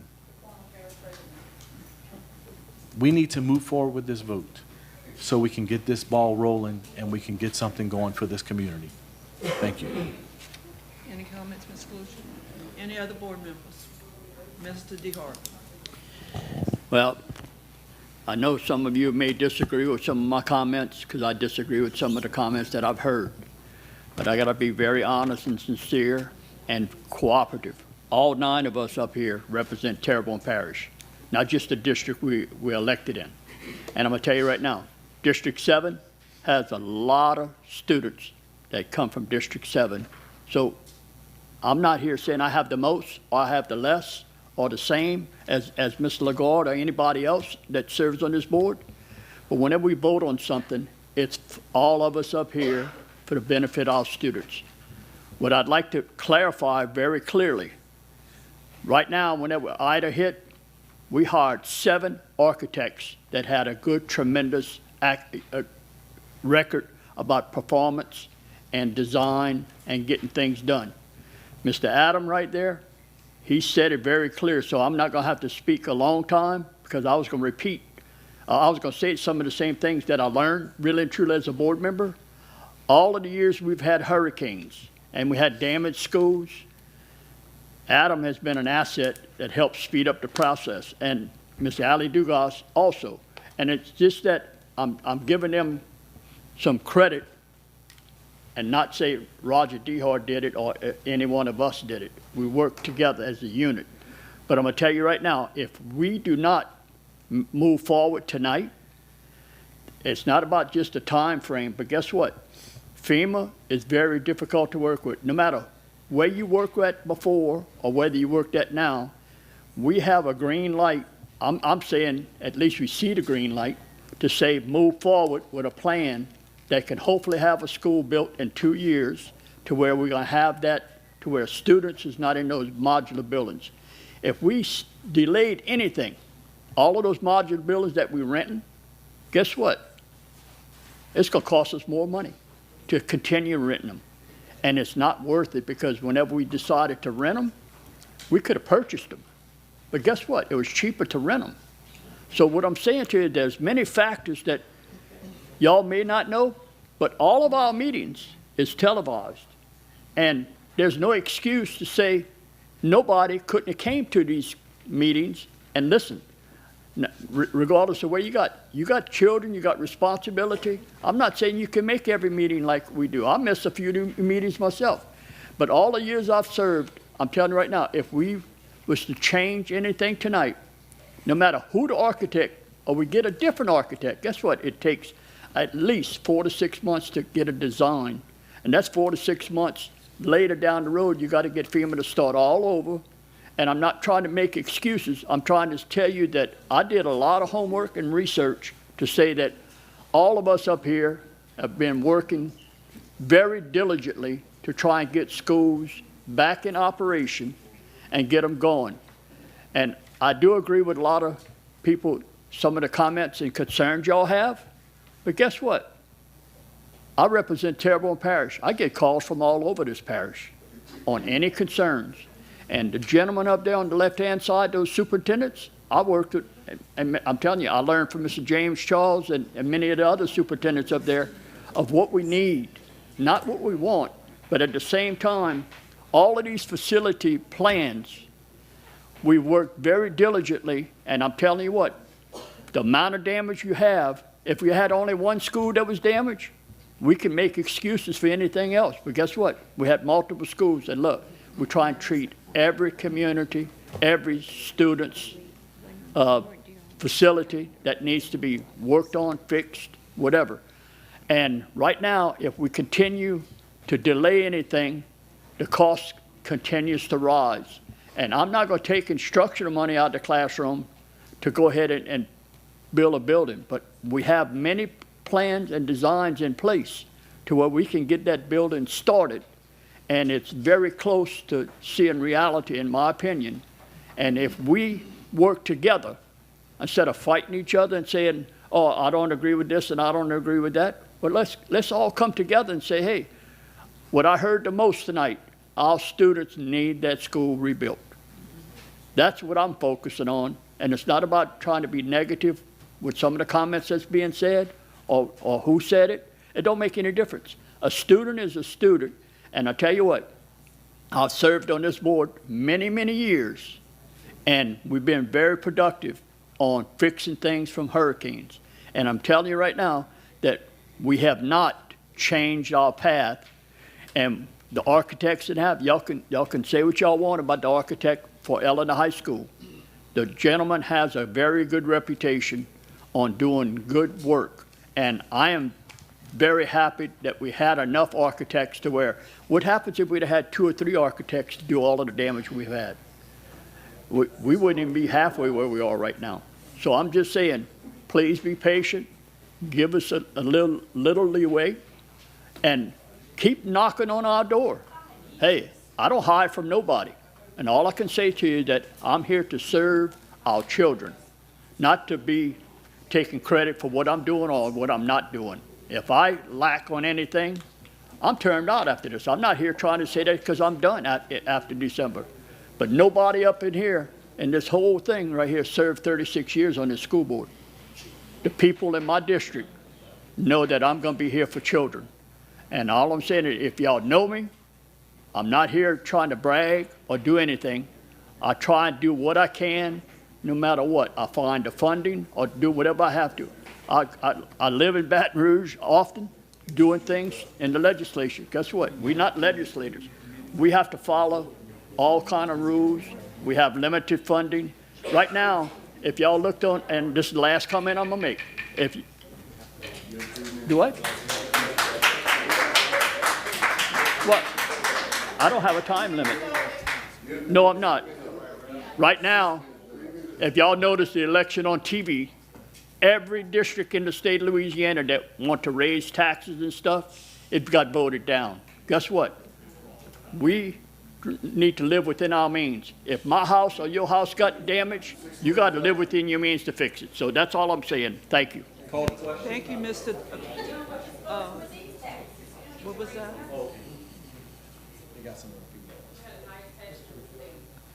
Thank you, Mr. DeHort. Mr. LaGorde.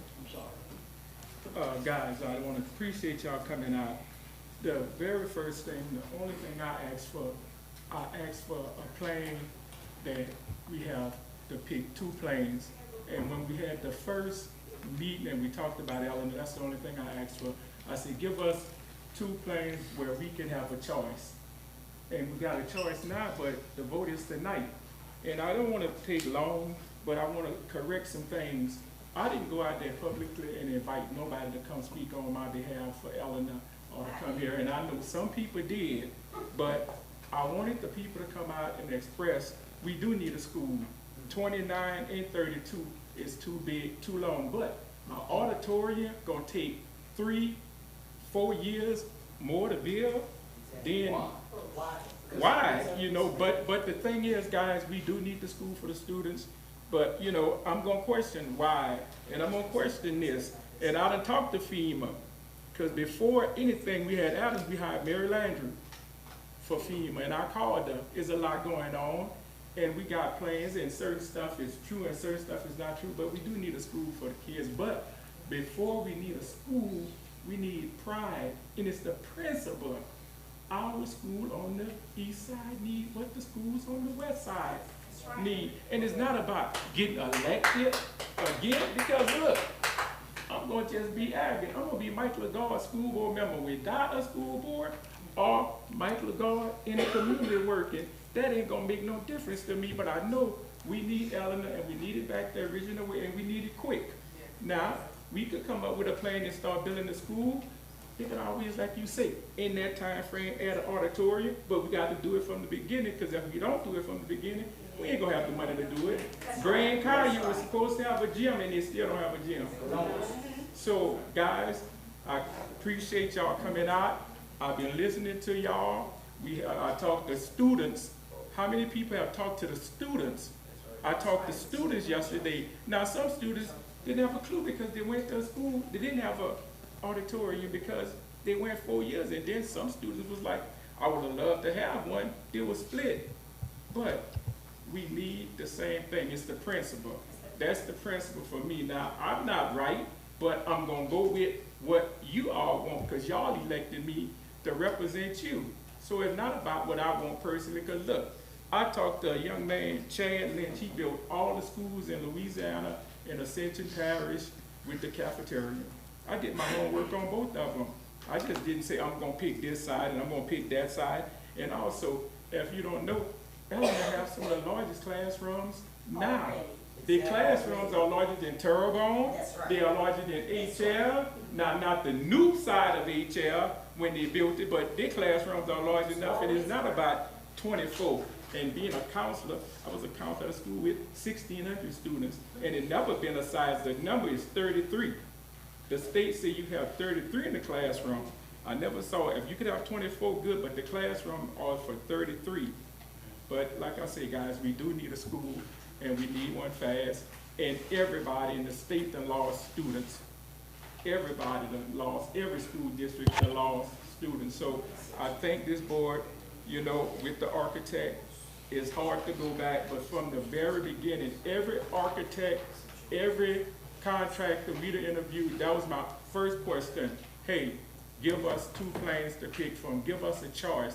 That's all I ever wanted, was a choice that we have, because we got other schools, guys, it looks bad, we got other schools being built, and we still haven't been built.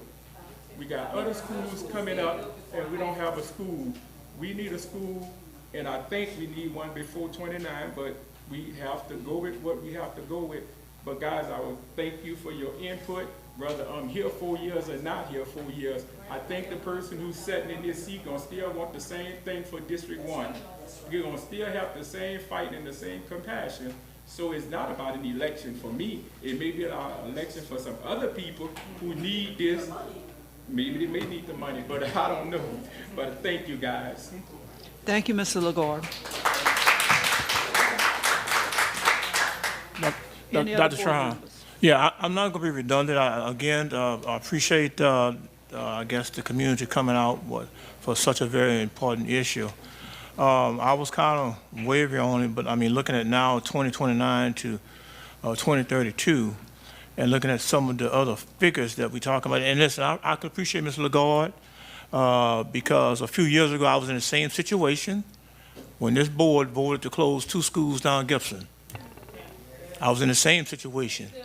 It was what I did, I represented my constituents. And that's all he's doing tonight. Whether you agree with him or not, he has to speak up for his constituents. Okay? So looking at the plans and kind of comparing the plan, I mean, even more so now, since I'm looking at 2029, 2032, and I think what we fail to realize as a community, that the new plan, with the new school plan, I guess Plan 1, the old plan, you only can sit 150 kids in the cafeteria. The new plan, you can sit 500 kids in the cafeteria. So what I'm saying by that is that just with that alone, I guess it's a nightmare for the principals, the counselors. I mean, you have to have more lunch periods. The gym is going to be larger. The coaches' room is going to be larger. The principal area is going to be larger. So that was a deciding factor with me supporting this. Initially, I wasn't, but then now looking at 2029 to 2032, then that's pretty much for me is a no-brainer. I think it has been long enough, and I think like Mr. Gore stated, I think from the beginning, we should have had 2 plans. And I can't fault nobody but ourselves. I'm gonna call a spade like it is. You know, one thing about me, I try to accept responsibility when responsibility points back to me. Now, the rest of the board might not feel that way, but I'm telling you how I feel. And looking at hindsight now, but then hindsight is hindsight.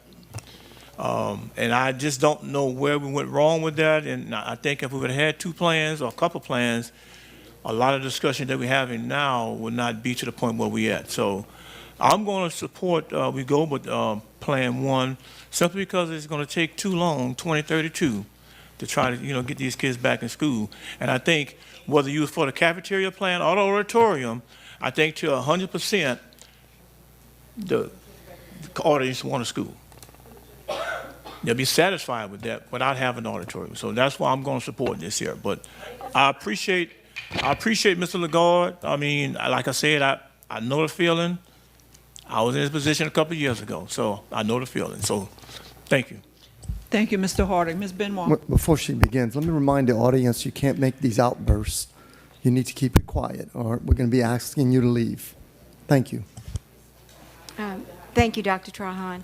Just a couple of things. I feel that I support everything Mr. Harding just said. My sentiments are the same. I understand where Mr. Lagarde's feelings are about his district. I was with Mr. Harding, too, with the closing of the schools a couple of years ago.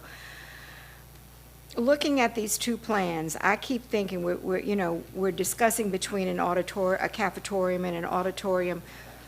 Even with the first original plan at 2029, we have 3 graduating classes that are not going to be in a brick and mortar school.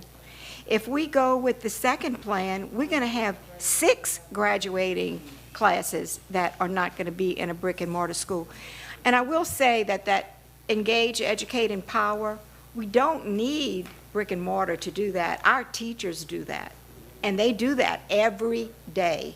And we can show you that by the scores that the students have, and the graduating classes of the students and the money that they get for their scholarships. That happens without brick and mortar. That's our teachers. So I, like Mr. Harding, I can't see going 6 years with these kids not being in a brick and mortar school and not having that graduation that they deserve to be in that school. So I'm supporting the original plan for that reason. Thank you. Thank you, Ms. Benoit. Having gone through all board members that wish to speak, Mr. Superintendent, do you have anything you'd like to say? Very briefly, for me, I hadn't walked the halls of Ellender High School for 9 years. 4 as a teacher and a coach, 5 as principal. Tonight, there were valid points made. Some good, some I agree with, some I don't agree with. But education is what the focus should be on. To me, that's the only thing that really matters. That is what opens up doors. That's what creates opportunities. And then when or if we lose focus of that, then to me, we've failed. Not just the community, we failed Terrebonne Parish as a whole. To focus on anything other than educating every child, every day, to focus on that or to lose focus on that, we failed. Whether I agree or disagree, whatever plan that's selected tonight, the most important thing is that we have to focus on educating children. That's why I'm here. That's what I support. So it is a tough decision. However, I do believe that students deserve a place to call their own. I've stated that from the very beginning. Most of you who've spoken tonight, I know. Some of you I grew up with. Some of you, I was your principal. It was all about education, getting in the class, and making sure that you don't miss those instructional times. There are some logistics that were mentioned tonight, and they're realistic. Hadn't been in that school for as long as I have, to be the leader of that school. And some of you, you didn't get a chance to see the behind-the-scenes work that goes into trying to conduct or create a master schedule to ensure that we're able to provide the opportunities for students to have classes that other schools are able to offer. And space was an issue. That's real. That's facts. I know that firsthand as a teacher and as an administrator who was responsible for the master schedule. It's about creation of opportunities, and we do that through education. So what I'll say is, let's keep the main thing the main thing. And that's all I have to say about that. Thank you, sir. Calling for a voice vote.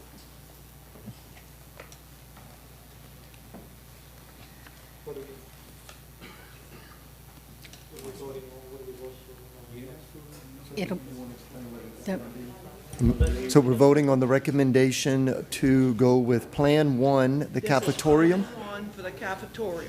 Okay, so that's what's on. Proposal number 1, Yes. which was Mr. It was Dr. motion by Cloutier's Dr. motion. Cloutier and seconded by Mr. Ford. Okay. So the votes, you voting either yea or nay? Okay, for the original plan. Mr. Michael Lagarde. Nay. Mr. Michael Lagarde, nay. Mr. Gregory Harding. Yes. Mr. Harding, yes. Mr. Matthew Ford. Yes.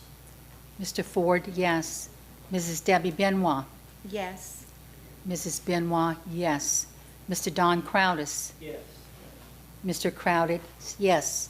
Dr. Bud Kluche. Yes. Dr. Kluche. Yes. Mr. DeHart, yes. Mr. Dane Voisin. Yes. Mr. Voisin, yes.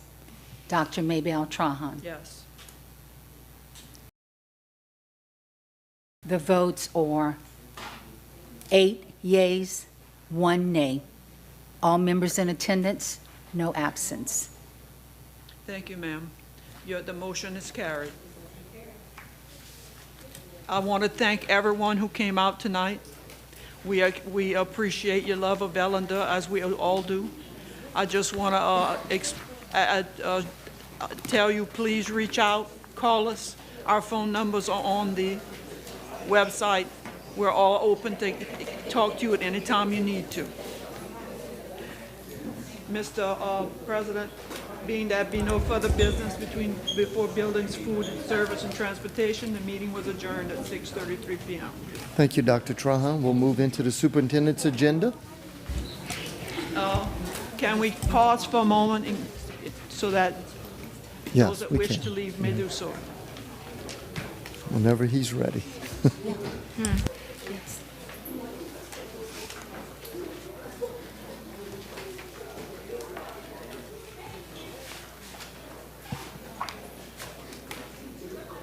Want an Excedrin? There's only one item on the superintendent's agenda. It's personnel section. Personnel actions for period of April 24th, 2026 through May 22nd of 2026. There's a list of professional and instructional, non-instructional support, and personnel appointments, resignations, terminations, retirements. That's for information only. Thank you, Mr. Superintendent. We'll move into number 10, individual school board. Dr. Cloche? Yes, for the legislative update, as you guys are probably aware, the session has completed itself as of yesterday. As of yesterday, I went back in and I got a list of the different bills, and I qualified them by either they have been given to the governor, signed by the governor, signed by the president of the Senate, or signed by the head of the House, or given to the state attorney general. All the rest of them I left out of tonight's little smorgasbord that I have for you guys. Beginning Bill 238, which Mr. Ford had interest in, that has not only passed, but it's been signed by the governor into law. So I'll start with House Bill 28, which is signed by the governor. It provides relative to the appeal process for teacher certification applicants. What that means is it makes it easier for schools, districts to use qualified associate teachers in instructional roles while maintaining oversight by certified teachers.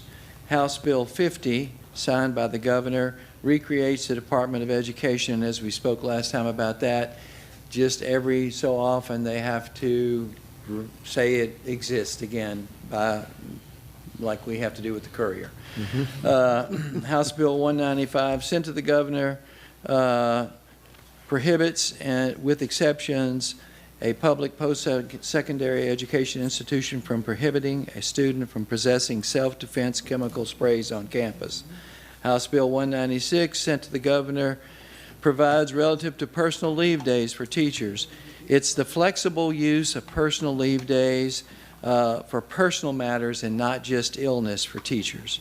House Bill 201, signed by the governor, provides for state seal of fine arts to recognize high school graduates who meet in certain academic eligibility criteria.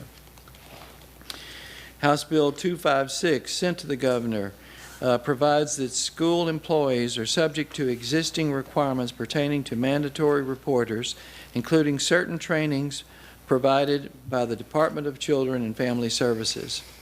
House Bill 268, signed by the governor, provides relative to career-related activities for public school students.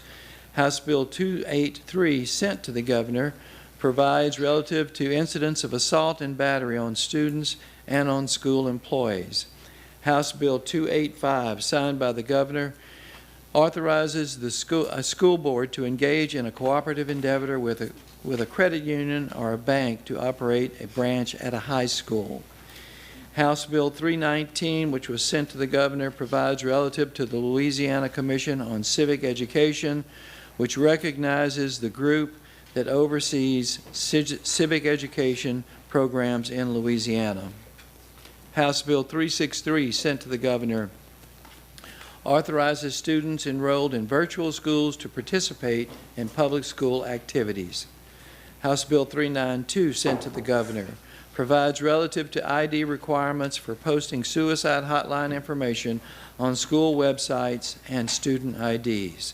House Bill 407, sent to the governor, provides relative to initial eligibility requirements for the M.J. Foster Promise Program. House Bill 434, sent to the governor, grants certain powers, duties, and responsibilities relative to school bus operators, probationary terms of employment, to the superintendent instead of the school board. House Bill 476, sent to the governor, requires each public secondary school to display flyers about safe haven law in restrooms. House Bill 624, signed by the President, provides emergency operation plans at public schools. House Bill 632, sent to the governor, provides relative to information sharing for the purpose of Louisiana Foundation Integrated Research System for Transformation, or LA First. House Bill 636, signed by the governor, provides relative to hazing at public post-secondary education institutions. House Bill 649, signed by the Speaker. When it's signed by the Speaker, that means it's passed everything of both houses, but it just hasn't been sent to the governor. Requires that the establishment and administration of a statewide application process for dual enrollment programs. House Bill 682, signed by the President, means the same thing as signed by the Speaker. Provides for certain veterans to work as school guardians at public schools. House Bill 690, signed by the President, provides relative to education services, providers, and vendors of educational products. House Bill 738, signed by the Speaker, provides relative to students' disciplinary proceedings. House Bill 749, signed by the President, authorizes the Louisiana Tuition Trust Authority to contract with a program manager for the administration of certain savings accounts, ABLE, START, and START K-12 programs, and the investment of account funds. House Bill 807, sent to the governor, establishes the Workforce Instructor Capacity Investment Program to enhance workforce training programs to meet employer demands in certain industry sectors. House Bill 818, sent to the governor, provides relative to student assessments. House Bill 992, sent to the governor, requires assignment of early childhood education identification numbers to children in certain early childhood education programs. House Bill 1003, sent to the governor, provides relative to overcapacity of schools within certain school districts. House Bill 1062, signed by the President, provides relative to the membership, powers, and duties of the Board of Directors of the Special School District. House Bill 1079, sent to the governor, authorizes certain charter schools to give enrollment preferences to certain school students. House Bill 1146, sent to the governor, provides relative to the Advisory Council on Early Childhood Care and Education and Early Childhood Care and Education Commission. House referendum, sent to the Secretary of State, requires that State Board of Elementary and Secondary Education incorporate the science of human growth and the development into content standards, and to provide curriculum and instructional materials on its website. House Resolution sent to the House Resolution 47 sent to the Secretary of State requires that the Department of Children and Family Services, in consultation with the Department of Education, study the implementation of online training requirements for school employees relative to reporting child abuse. House Resolution 81 sent to the Secretary of State requests that the State Department of Education conduct a study of options for public school systems facing declining enrollment. House Resolution 97 sent to the Secretary of State requires that the State Board of Elementary and Secondary Education, in consultation with the Department of Wildlife and Fisheries, study the feasibility of incorporating age and grade-appropriate hunting education, conservation education, and shooting sports courses into curricula for public school students in grades 5 through 12. House Resolution 249 sent to the Secretary of State requests that the State Board of Elementary and Secondary Education to incorporate artificial intelligence into content standards.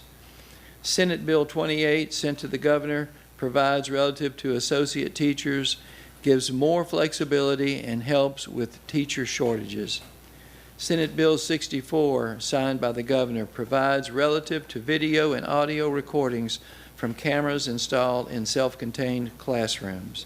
Senate Bill 83, sent to the Governor, provides training to prevent human trafficking at public elementary and secondary schools and provides for victim services. Senate Bill 112, sent to the Governor, provides that public school boards may adopt a policy to authorize release time for K through 12 public school students subject to parental approval. And what that means is 1 to 5 hours per week for off-campus religious instructions with parental written permission. Senate Bill 206, signed by the Governor, provides for blood pressure testing in schools. Senate Bill 290, signed by the Governor, provides for concurrence of a public school system prior to changing certain information assigned to a student in the data collection system. What that actually means is it gives local school systems a say before any school records are changed in the database system. Senate Bill 310, signed by the Governor, requires the posting of signs in student health centers at public schools, colleges, and universities to provide information on available pregnancy resources. And that is to post information that pregnancy support services, parenting assistance, and other aid would be available and where that's available.